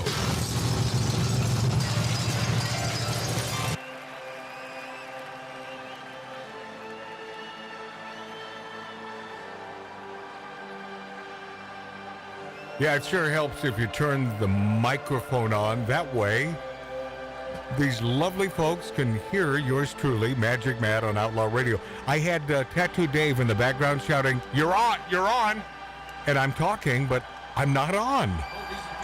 And you're not on now, Ralph. What the? Have you served him some of your special bourbon? Is that what's going on? Check 1, 2. Am I on? Check. Yeah, Kick yeah. drum, more So kick. your bourbon is what? What is the specialty today, Ralph Odierna? Well, let's ask later, but it's Old Forester. Oh, boy. What's the proof on that? 100 or so. That's not a good idea. Well, I don't have any. So, good. Keep that away from Tattoo Dave. I'll drink more Jim Beam. I want to thank some folks. By the way, next hour, looking forward to it. Douglas Murray, you're going to dig this guy because he breaks it down like nobody's business on Magic Matt's Outlaw Radio, on YouTube, on Rumble, and on X. Okay, let's start with Betty and Frenchie, a.k.a. and she always encloses the letter in a little piece of plastic. Yeah. It's so sweet. It's so sweet. Hi, Matt and the gang. Somehow we heard you were about short on cheese and needed more. Guilty. Now you're spoiled and only will eat cheese from Wisconsin. We didn't blame you. It is the greatest cheese. Yeah, it is. Love listening to your show. Keep up the good work. Fight to be proud to be an American. Love you guys, Tony and Beth. God bless you. And this, amongst other sundry items, is this ghost pepper Gouda cheese. I love Gouda. Ghost pepper Gouda. And it's a hot one. Yeah, that's the one we just had. But that would be one. That would be from a prior. Yeah. Yes. That You can't quite finish that one. but that is, it is hot as hell and really tasty. And then this stuff is the greatest. Newski's teriyaki sticks. Oh, I gotta have one of those. Those oh are my great. God, they're the greatest. They are the greatest. I think Matt's been surviving on that for the last 4 days. Oh, hell yeah. Meat and cheese from Wisconsin. There's nothing like it. And then today, minding my own business, I receive this large package from a man named Tim, a.k.a. the What'll It Be guy from that scene in A Nutty Professor with Jerry Lewis at the bar when he has enough of the bartender and makes fun of him and says, "No, what'll it be? Say what'll it be? What'll it be?" Come on, baby. Get ready. And Tim won a contest about a year and a half ago here on Magic Matt's Outlaw Radio. He said, "Hi, Matt. Sorry it's been a while. Been working a lot the last 3 months." He's apologizing for not being able to send us incredible meat and These Wisconsin people are the greatest people on the planet. Please fix your weather. I'll move there. Could you? Wasn't the weather great when Trump was president? Yeah. Yes. And by the way, Wisconsin, cigar friendly. Oh, very cigar friendly. And Trump needs you. Trump needs Wisconsin. Yep. I don't think it's even close to out of the realm of possibility. No, he'll take Wisconsin. They're turning purple. Yeah, I think. What do you think, Ralph? I think he takes Wisconsin. I think easily this year. I think Pennsylvania, though, too. Yep. I think Pennsylvania is truly on the table. I think it's going to be a Reagan-esque, damn near a clean sweep if it's above board, and that's a big if. Been a while, been working a lot the last 3 days with family stuff. However, through the wonders of YouTube, Magic Matt's Outlaw Radio on YouTube, we've been able to keep up with the shows whenever possible. Happy belated birthday, too. That was a great show. Oh, the birthday show. Oh, yeah, that was best fun. ever. That was fun, man. Finally got time to put another package together. Hope you enjoy it. Cheers, Tim and Paula. Never talked to Paula. Yeah, we got a Paula now. I bet she's one hot Wisconsin gal, huh? Look at this. It was a giant box. This is a couple of things. Elk snack sticks. Had some. I had some this morning. How good are they? Are they good? Oh my God! Well, I love wild game. You had him before Matt had him? He doesn't eat wild game. Is that the one you gave me? Oh no, you gave me the buffalo. Yeah. Do you mean the buffalo leg? How do you pronounce that? I know, I tried. It's German. Landae. Langa. I don't know. Landarzen. I'm doing my best Jerry Lewis. Langa, but buffalo Dave and I had some of that. And, you know, just aesthetically, it looks like it's going to be good. It is. And this may be the time that I finally jump into a little venison summer sausage. You have to. Oh, venison sausage. You love Dude, it? I do. Ralph. Well, we're going to open this And the up. elk stick, you got to Okay, this is staying in the room, and we will slice some up, and Love it. and the buffalo and the elk. I want to thank you from the bottom of my bottom for being so nice to us. And see, it pays to love America. You know, it pays. Yeah. And I appreciate you. Tim and Betty and Frenchie. Okay, stop that. Why aren't we going to break? I'm always saying that around this time, but I'm just wondering, why aren't we going to break? Matt, I'm going to send you. This is Gene Simmons. Yo, Gene Simmons from Kiss? I'm going to send you a bunch of old Kiss records, okay? Because I have to be in this competition now. Yeah. Can I eat them? No. Yeah, okay. But you are the nicest people on the planet. I love them. Yeah. Thank you for doing the right thing and being a great American. We'll be this after back on Magic Matt's Outlaw. You know the show. Next. Wait a minute. Fill my cup, put some nigga in it. Take a sip, sign the check. Julio, get the stretch. Right to Harlem, Hollywood, Jackson, Mississippi. If we show up, we gon' show up. Smoother than a fresh drop. Skip it. I'm too hot. Call the police and the fireman. I'm too hot. Make a dragon wanna retire, man. I'm too hot. Bitch, say my name, you know who I am. I'm too hot. And my band bought that money. Break it down. Girls hit you, hallelujah. Girls hit you, hallelujah. Girls hit you, hallelujah. Cause Uptown Funk don't give it to you. Cause Uptown Funk don't give it to you. Cause Uptown Funk don't give it to you. Saturday night and we in the spot. Don't believe me, just watch.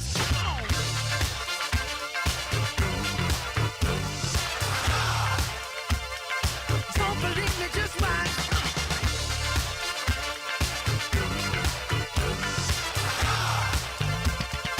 Don't believe me, just watch. Don't believe me, just watch. Don't believe me, just watch. Don't believe me, just watch. Hey, hey, hey, oh! Before we leave, let me tell y'all a little something. Uptown, funk you up. Uptown, funk you up. Uptown, funk you up. Uptown, funk you up. I said, Uptown, funk you up. Uptown, funk you up. Uptown, funk you up. Uptown, funk you up. Come on, dance. Hey guys, Tattoo Dave here. A little intoxicated, started a little early as you know, but it doesn't change how much I love you and we love you, and wanted to reach out and say thank you. Thank you for listening. Thank you for watching on YouTube, X, formerly Twitter, Rumble.com, and all the great radio stations around the world. We love you. And please subscribe. Please follow. Please push the buttons you need to push. We need you, and we love you, and keep it up. Thank you so much. Don't believe me, just watch. Don't believe me, just watch. Don't believe me, just watch. Don't believe me, just watch. Hey, hey, hey,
Girl, set you hallelujah. Girl, set you hallelujah. Cause Uptown Funk don't give it to you.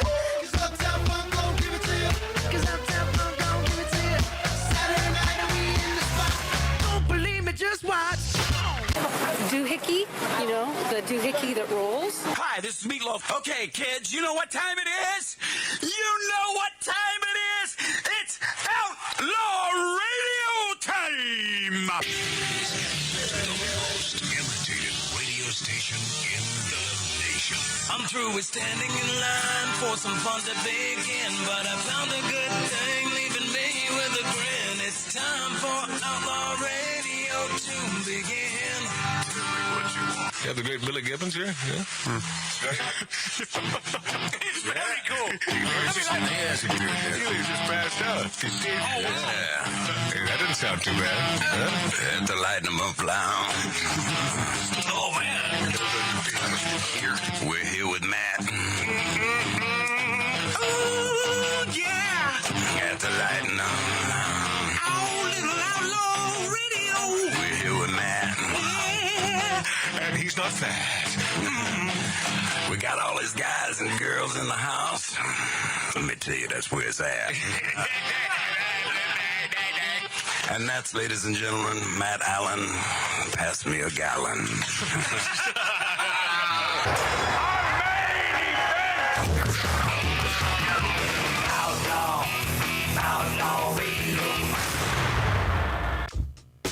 Oh yeah. Oh, you're gonna dig this.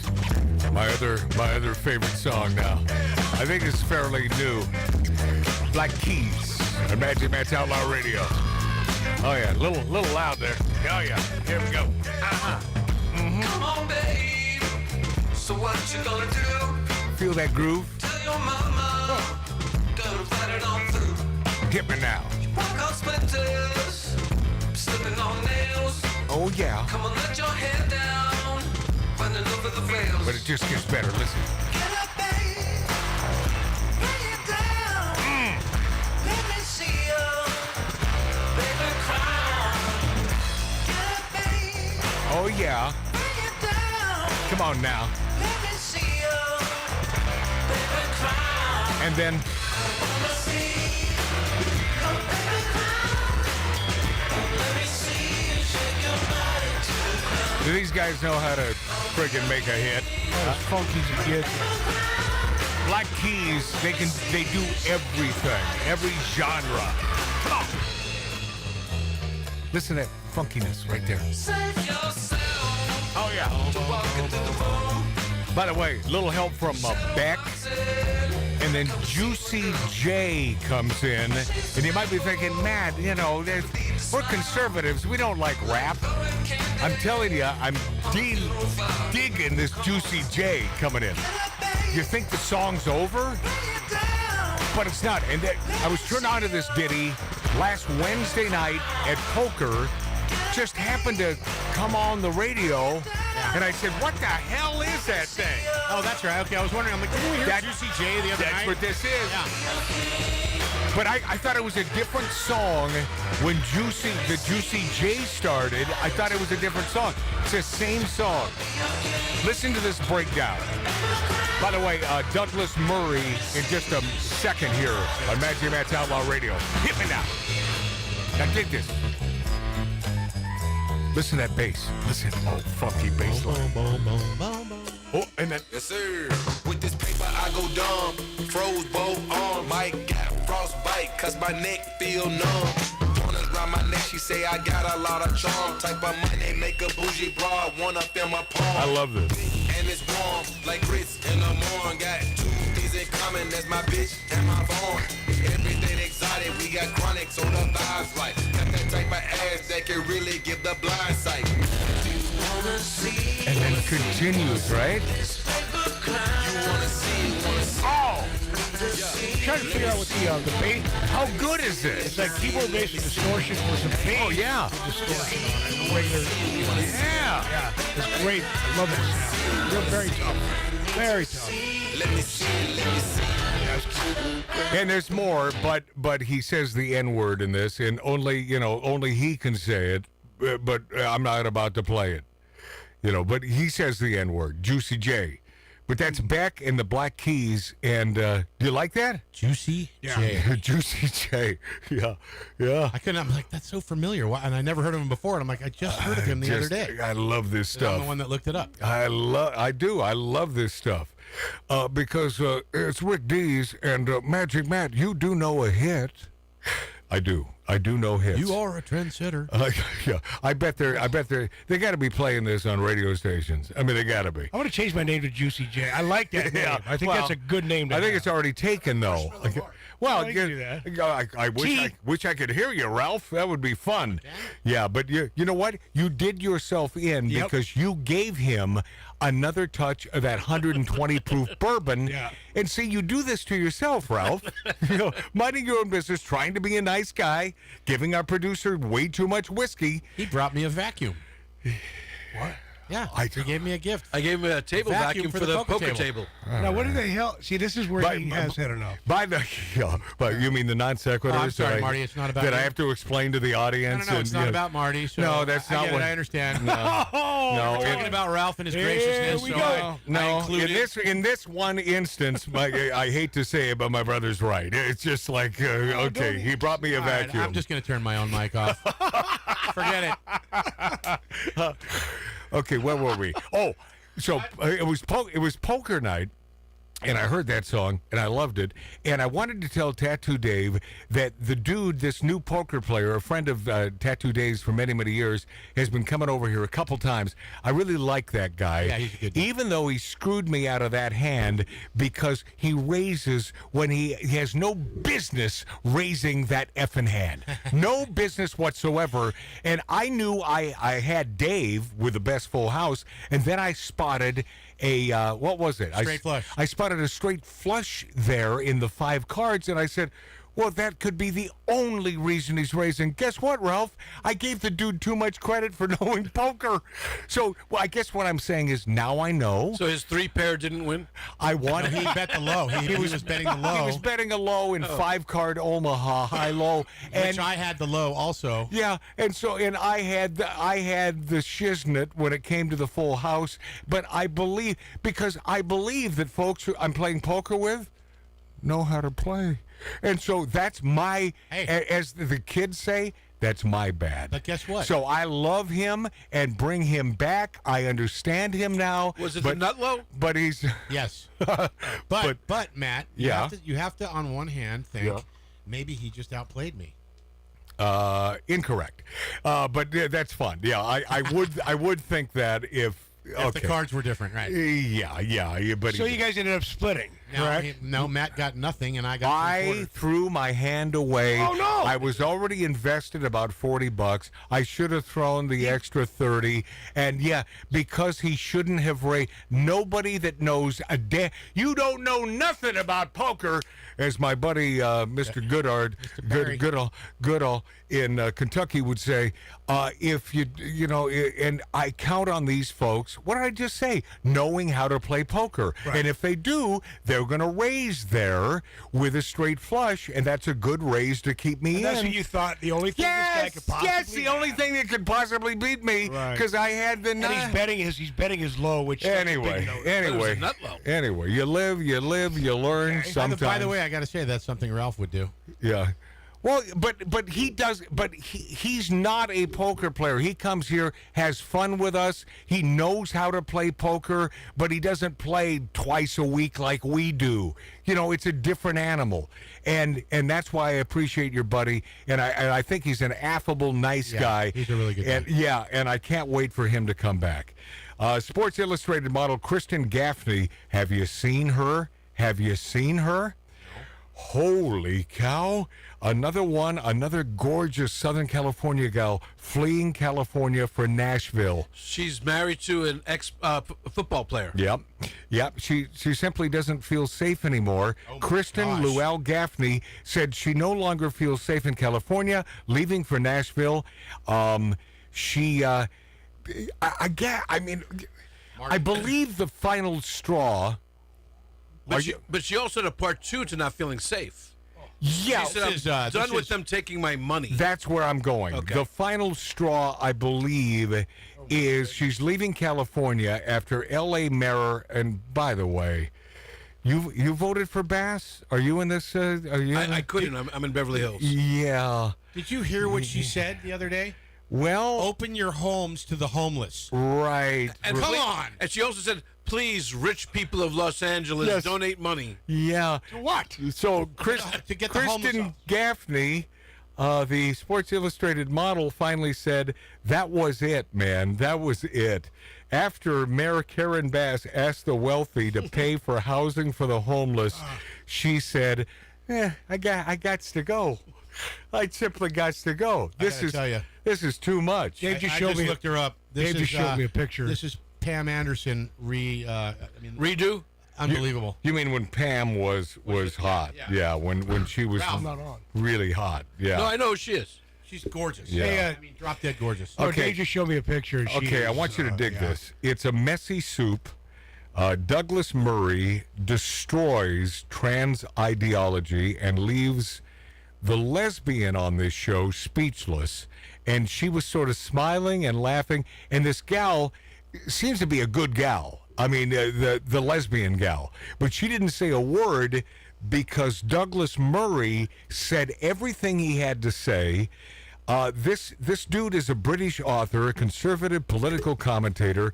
He founded the Center, and you know how they spell it there in England. With an E. With an E. C-E-N-T-R-E. They're dyslexic over there. They are, yeah. That's Well, kind of, yeah. that and really bad teeth. I want to be a woman.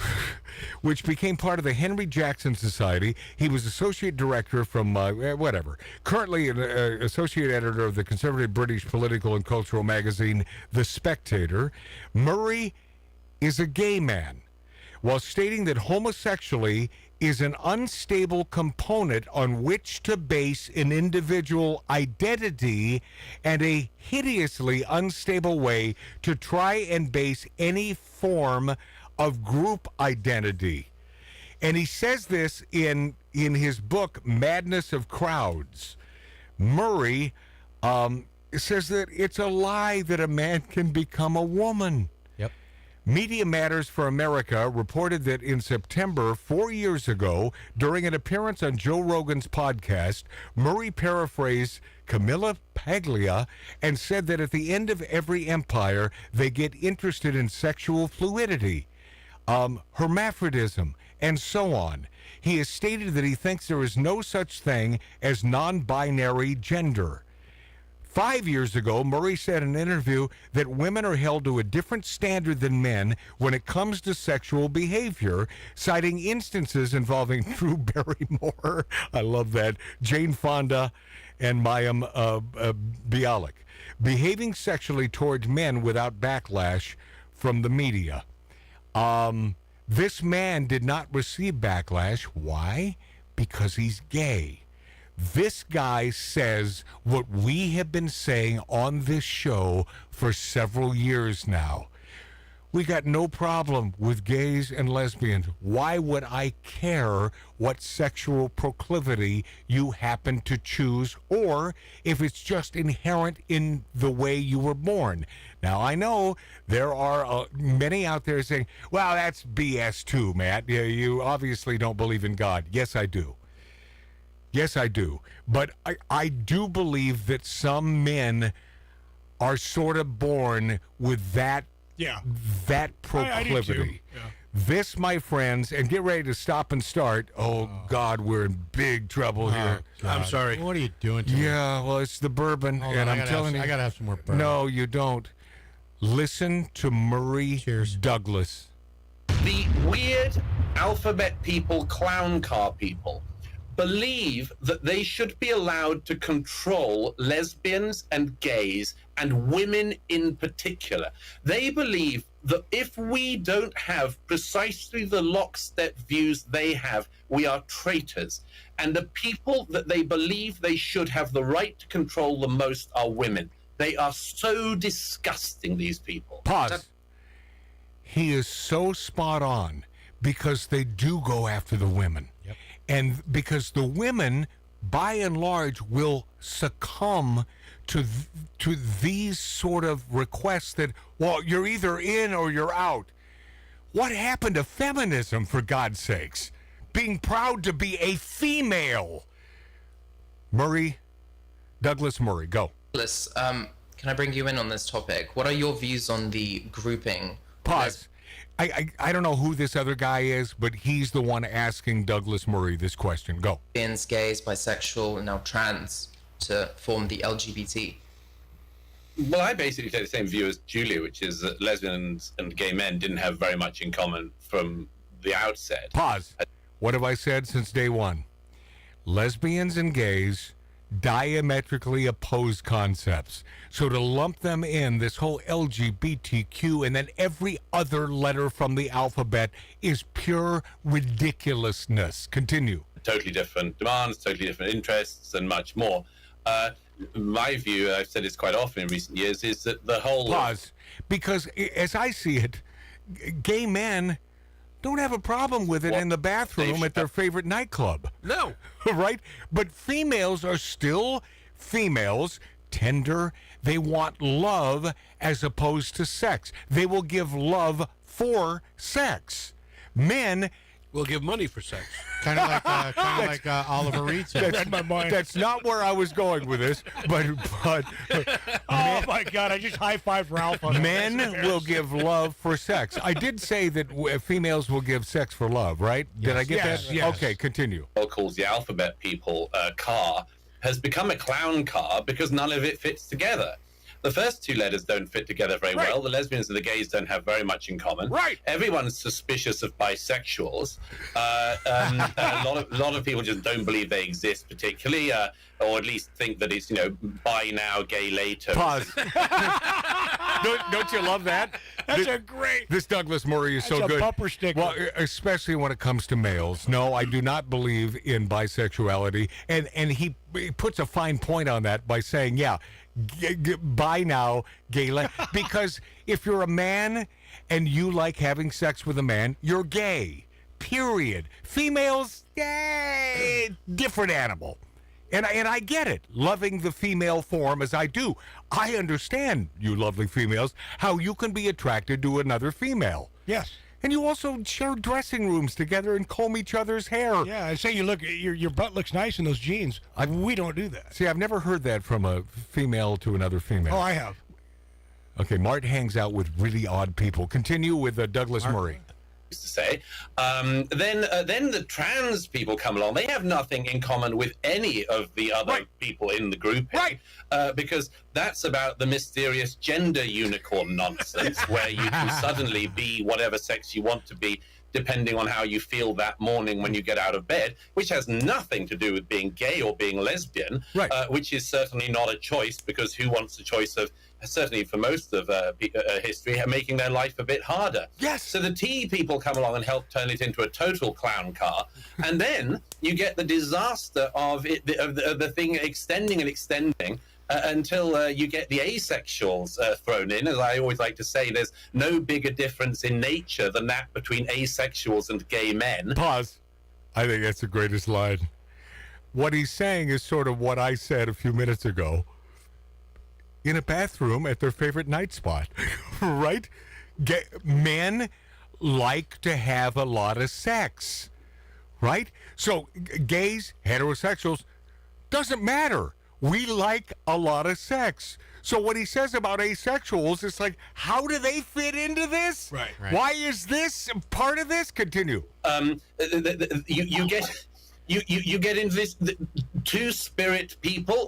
What's that? It's something to do with Native Americans. Okay, what have Native Americans got to do with lesbians in Brighton and London? Nothing at all.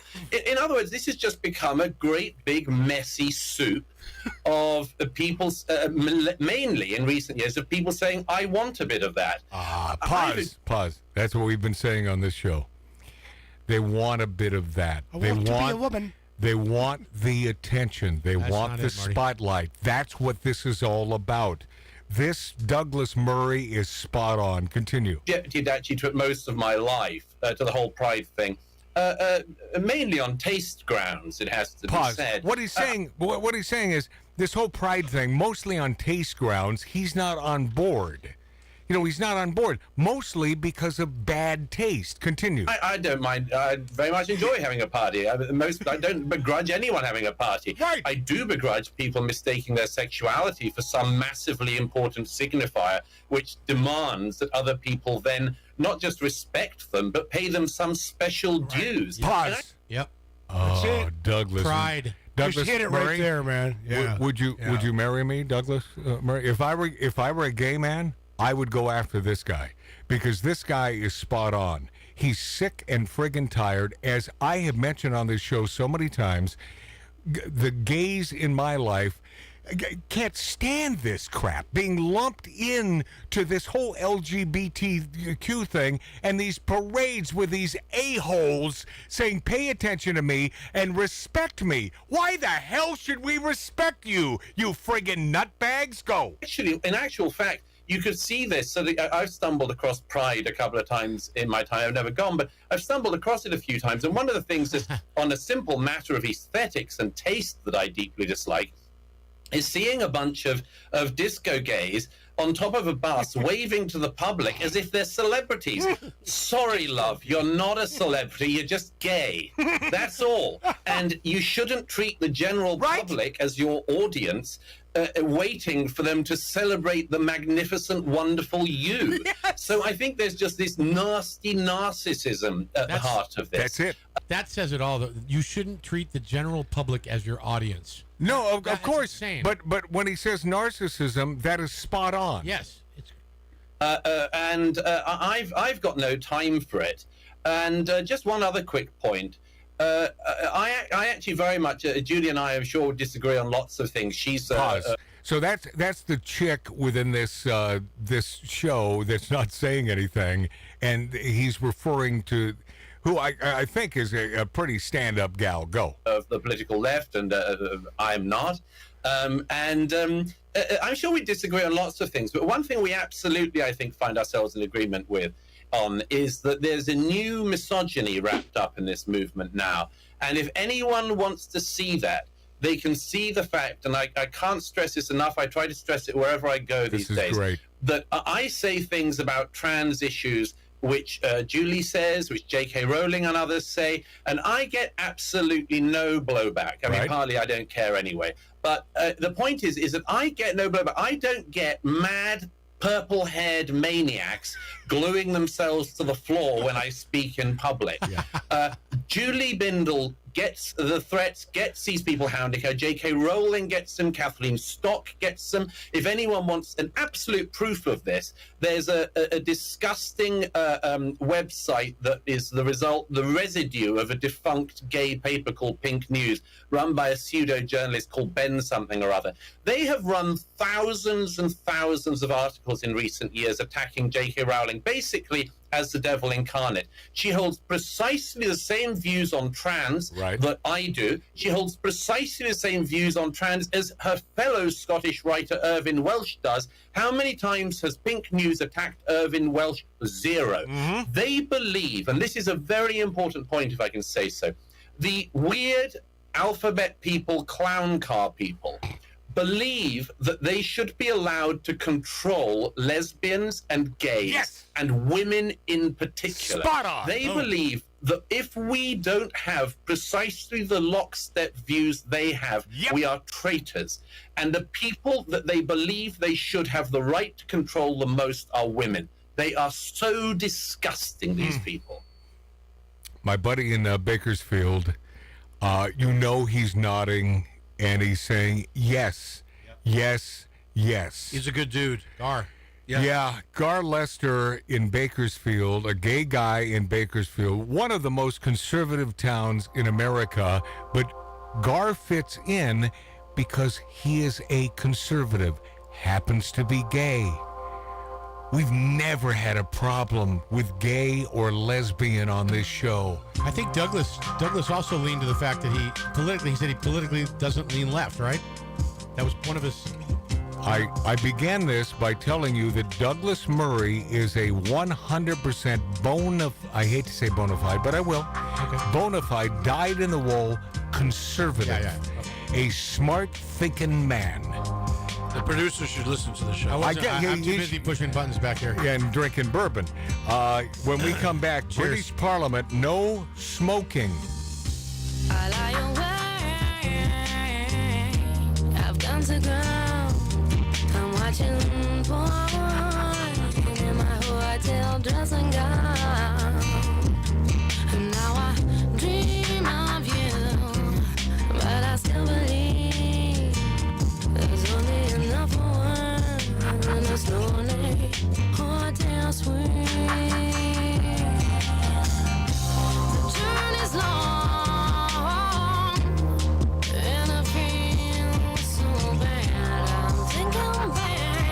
To the last day we had.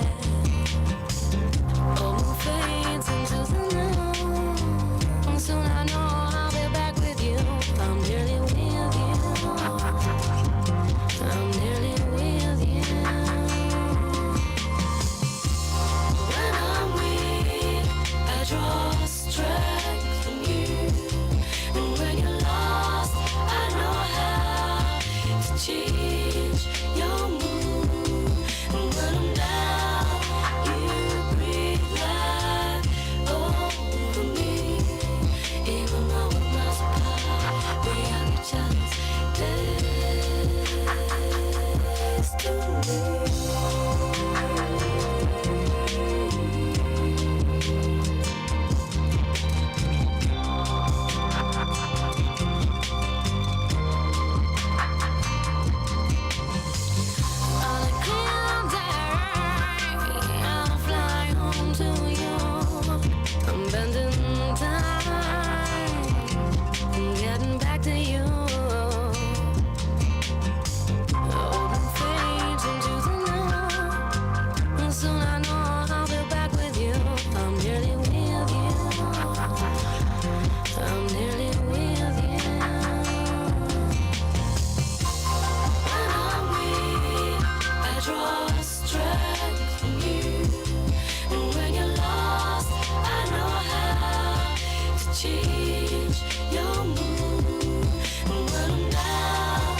Arbitron and search-rated #1. This is Outlaw Radio with Magic Matt, the man who is always right. Yeah, okay, that's hello, that's me. You'd be watching me right now, waving at you on YouTube, on Rumble, on X, formerly Twitter, Magic Matt's Outlaw Radio, and the finest, and I mean this from my heart, finest radio stations in America, including but not limited to our beautiful people in Wisconsin. God bless you for sending us meat and cheese. Otherwise, we would be skeletal remains behind the microphone right now. It's our only nourishment. I know it is. Isn't there anyone from Texas listening that could send us some steaks? I just, okay, They but sent us steaks. yeah, Tony and Beth. Yeah, I know. They sent us steaks. We still have one left. Is he? I'm just trying to get Is other my steaks producer involved. Tattoo Dave out of control? A little bit. A little bit. He was today? talking to himself during the break. So Oh, yeah. Yeah, he's picking up where Billy Dilly left off. By the way, Billy Dilly, our HR man,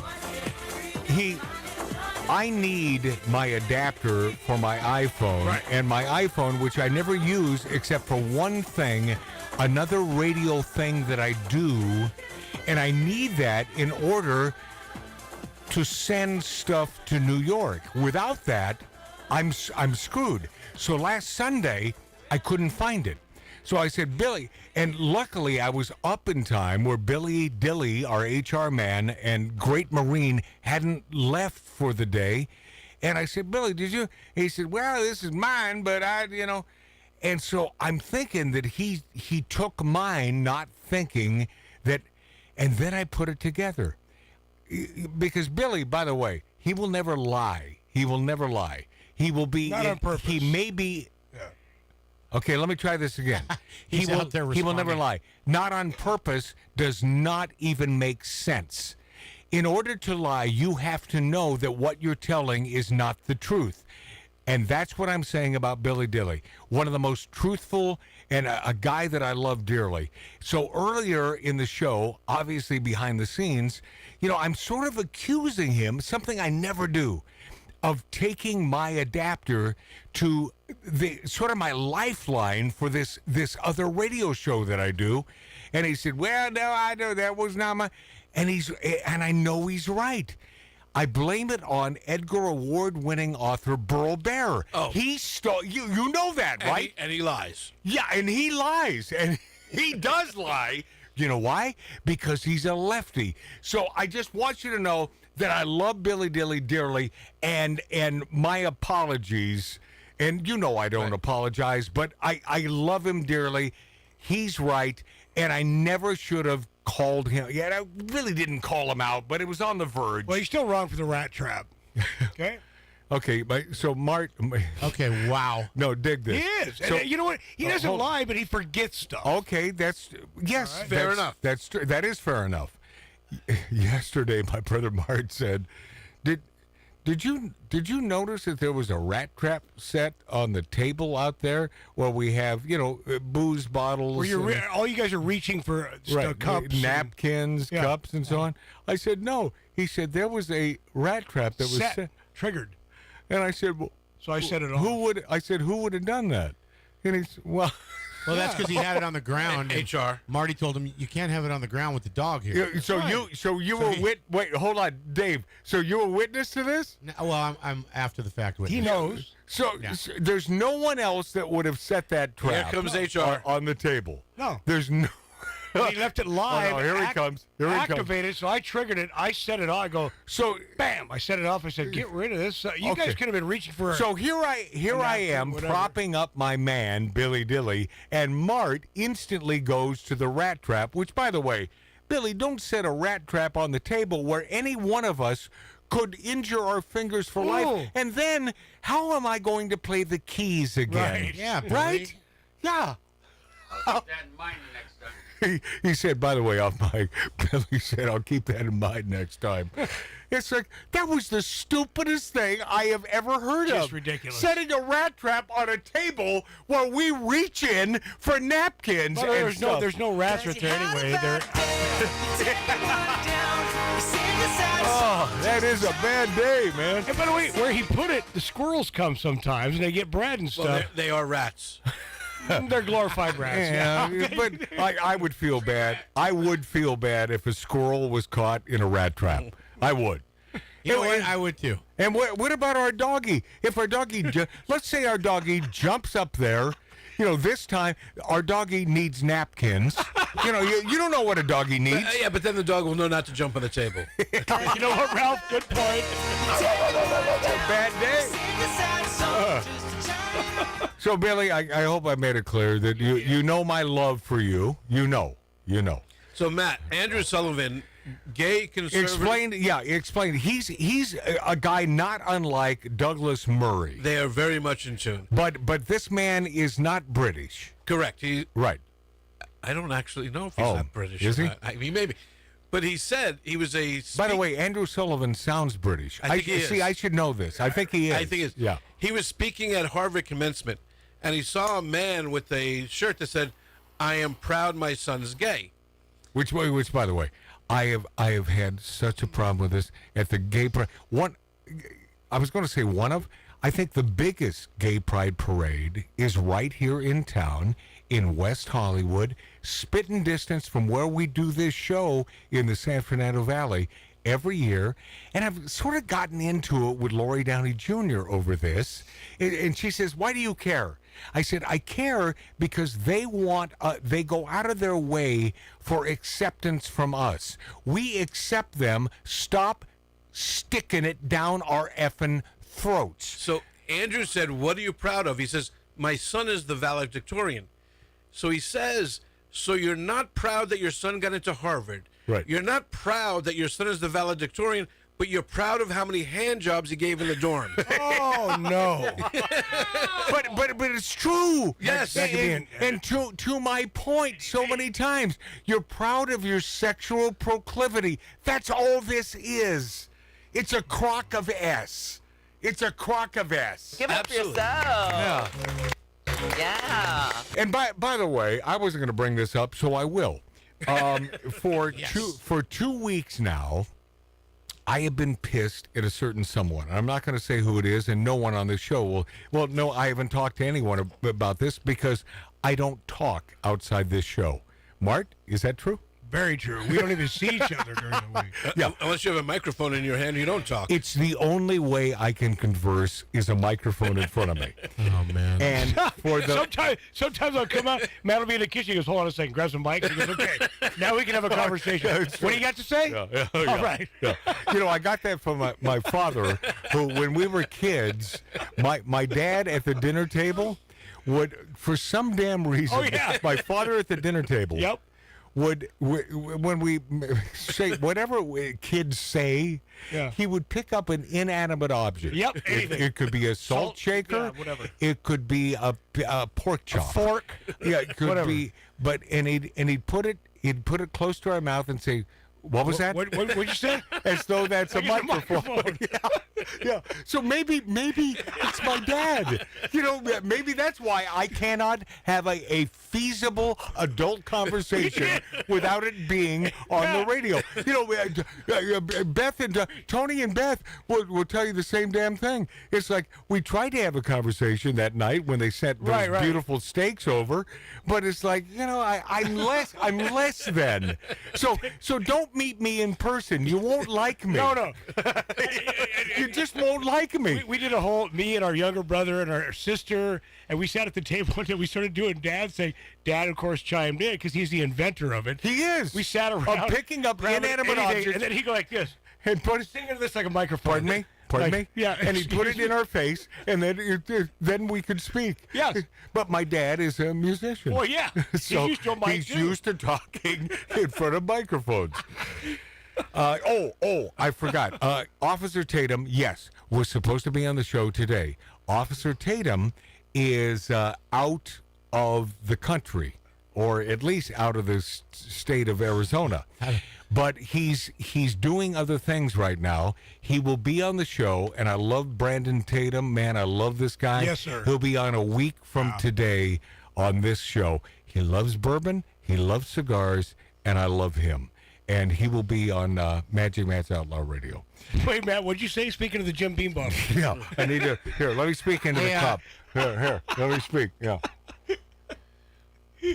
I heard you say, hey, yeah, and then I'm thinking that maybe my producer will follow it up. Yeah, I was just going to say, who are you mad at? Oh, come on now. Man, you are spot on. So I'm mad at a certain person for 2 weeks now, and I'm thinking to myself, am I being immature here? Because that's something, and I must tell you, with all honesty, I'm truly not that guy. But for 2 weeks, shut up, Ralph. Shut up. You deserved your friggin'. You went behind my back, you son of a bitch. Hey, man, Ralph Screw knows, him. Ralph Screw knows him. the bodies are buried for Screw Outlaw him. Radio. Here's the bottom line. So I've been mad at this certain person for 2 weeks, but I don't think she knows. Oh, God, I'm glad he said she. I thought it was me. Me too. I was like, this is coming right at me. I was on the show for 2 weeks. I thought I was safe. I don't think she's aware that I'm mad at her, and I'm wondering how immature is that not to tell her that I'm pissed off. I mean, on a scale of 1 to 10, Ralph. I mean, be honest. Is that immature? A little. A little bit, right? But yeah, a little bit. Well, I mean, what are you supposed to do? Just get over it and move on, or solve it, or solve it, which is something I always do. Well, is this something you're close to? That's why I said it. Is it something you're close to? I always nip it in the bud. It can only be one person, Marty. And no, it could be several people. But this is someone that for 2 weeks now. In fact, Monday, it'll be 2 weeks. Wow. See, I'm like a chick now. You are. You're like giving more and more away. He's got it written down. I'm exactly. Right. Maybe this is why I proposed to Douglas Murray. But I think it's the bourbon. But anyway, I'm I am pissed. I am pissed beyond belief. Then you need to get it off your chest. And I'm sure we'll rectify it. British Parliament, boy, this is the best. And my buddy John Albee, who is the chief engineer in Alaska on a fishing boat, he runs that friggin' joint. Oh, huge boat. He sent me this, and he says, my God, these people are so stupid. British Parliament votes to ban smoking for all people born after 2009. What? You didn't hear about this, right, Ralph? I did not. This is true. Critics have said the conservative-led initiative is robbing, and conservative. This maybe in British terms it's conservative, but we would never do this in the States. Being advocates of our fine tobacco farmers. Well, you can't say never. I mean, they're banning smoking in Burbank. You can't even smoke on the streets. Conservatives aren't. Well, what did I just say, Matt, Ralph? Yes. The 2nd District Court out of D.C. said that the FDA has no jurisdiction over prime cigars because they are all natural. Wait, who said that? The 2nd District Court of D.C. Of D.C. said that? Yes. Wow. Isn't that crazy? Someone's receiving a little money from Big Tobacco. Critics have said conservative-led initiative robbing grown adults of their fundamental right to personal health decisions. So this is. So conservatives, the British Parliament has voted to outlaw smoking for future generations. Tobacco and Vapes bill, introduced and championed by Prime Minister Rishi Sunak, is set to ban smoking for anyone born after 2009. Ban it! Ban it! No choice!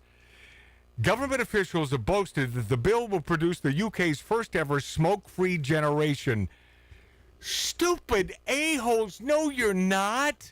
Yeah, They're going to smoke. Make them smoke more. Of course. Yeah, it's like trying to ban guns. Of course. I can tell you right now, there's a lot of Italians moving to London.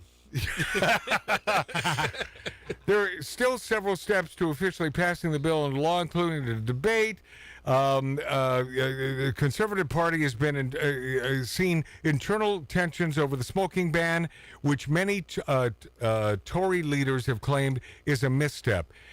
When the party of Winston Churchill wants to ban cigars, give me a friggin' break. Yeah. And they say in Quebec, it's just mad. Mad. That's the way the British talk. Mad. Do you know what Winston Churchill's cigar choice was? I don't. It was that size. Churchill. Because that size, which was like a 7.5 by a 50 ring gauge, which they called the Winston Churchill. Not a different cigar except the size of the cigar.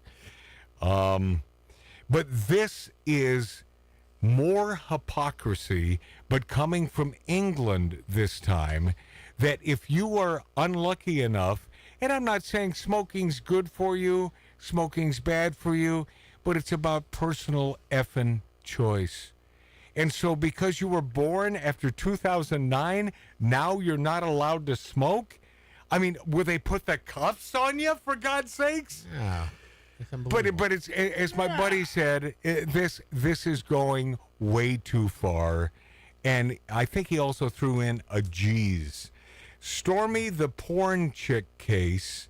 I'm going to get into Juror 11 when we return. She works in an apparel company. Said she did not like President Trump's persona. She's on the jury. How do you think this is going to come out?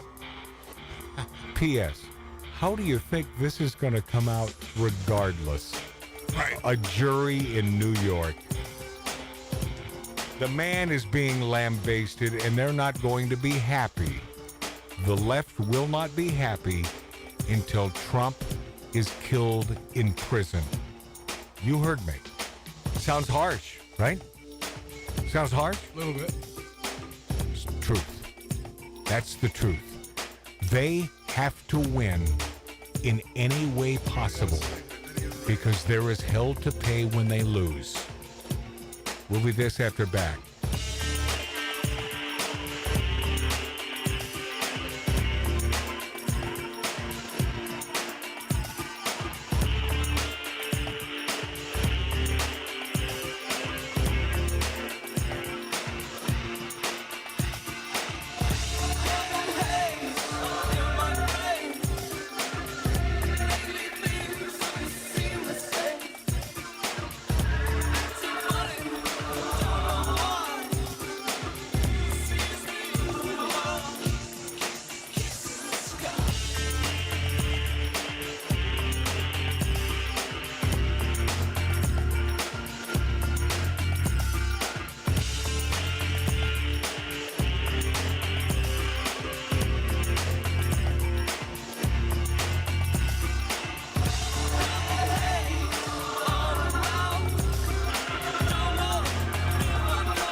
Now we return to Outlaw Radio's Demons of Decadence.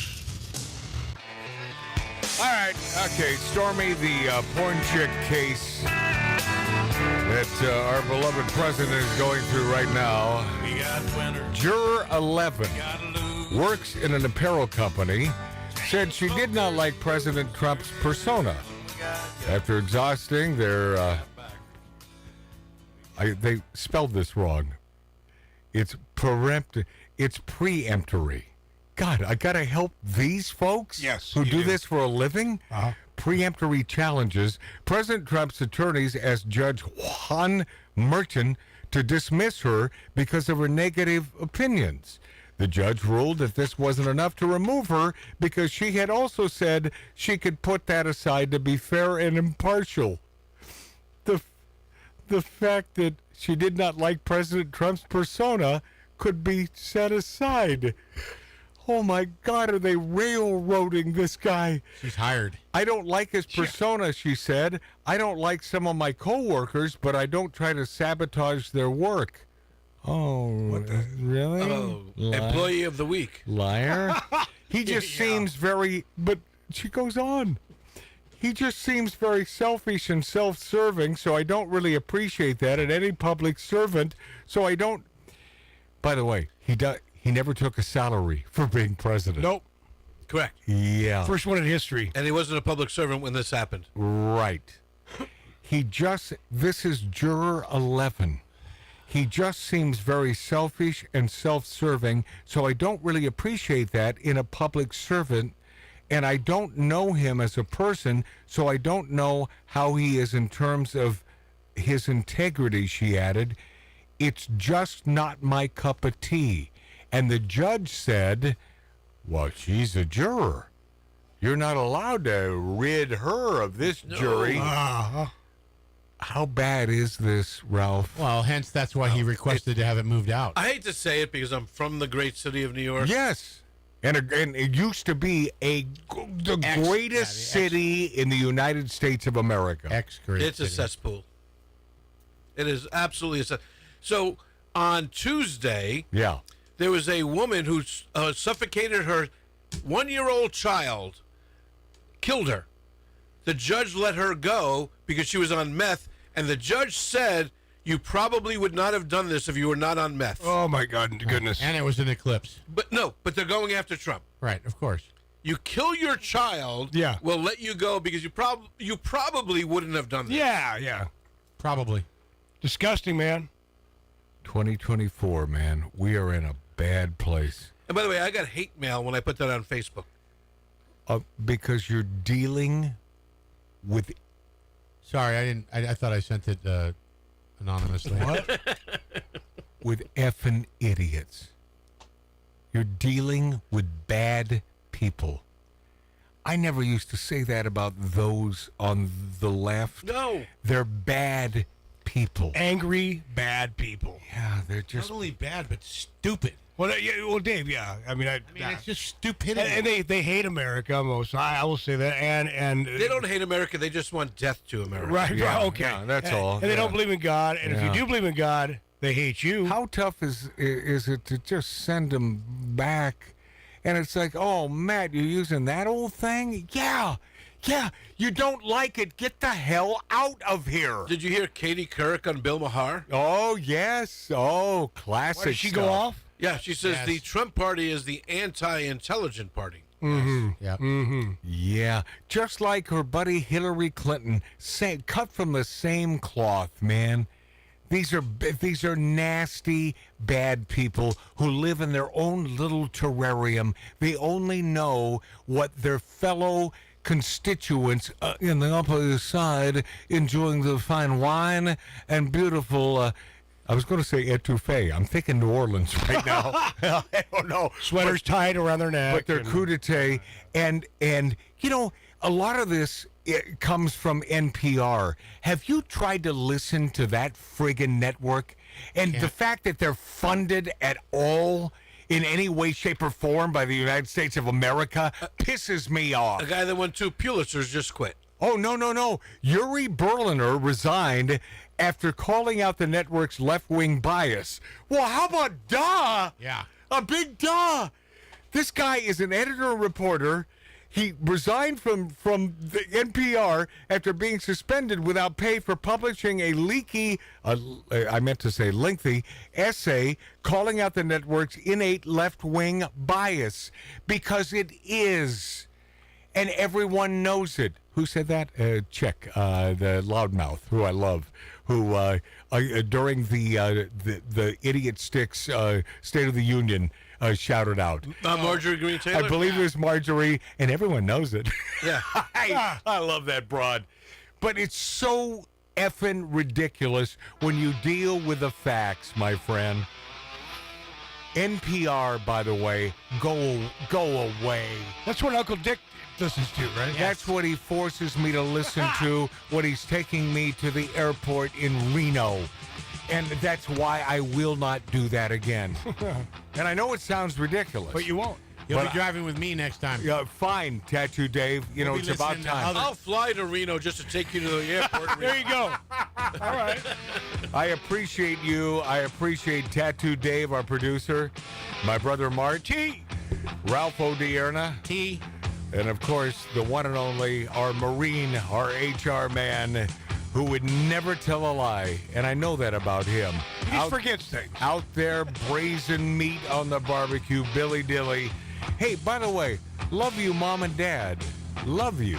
Thank you for having me. I love Gary and Milt Nancy, too. Larson. Wow, I'd love to get a word in edgewise. Good night, everybody. Another boring day.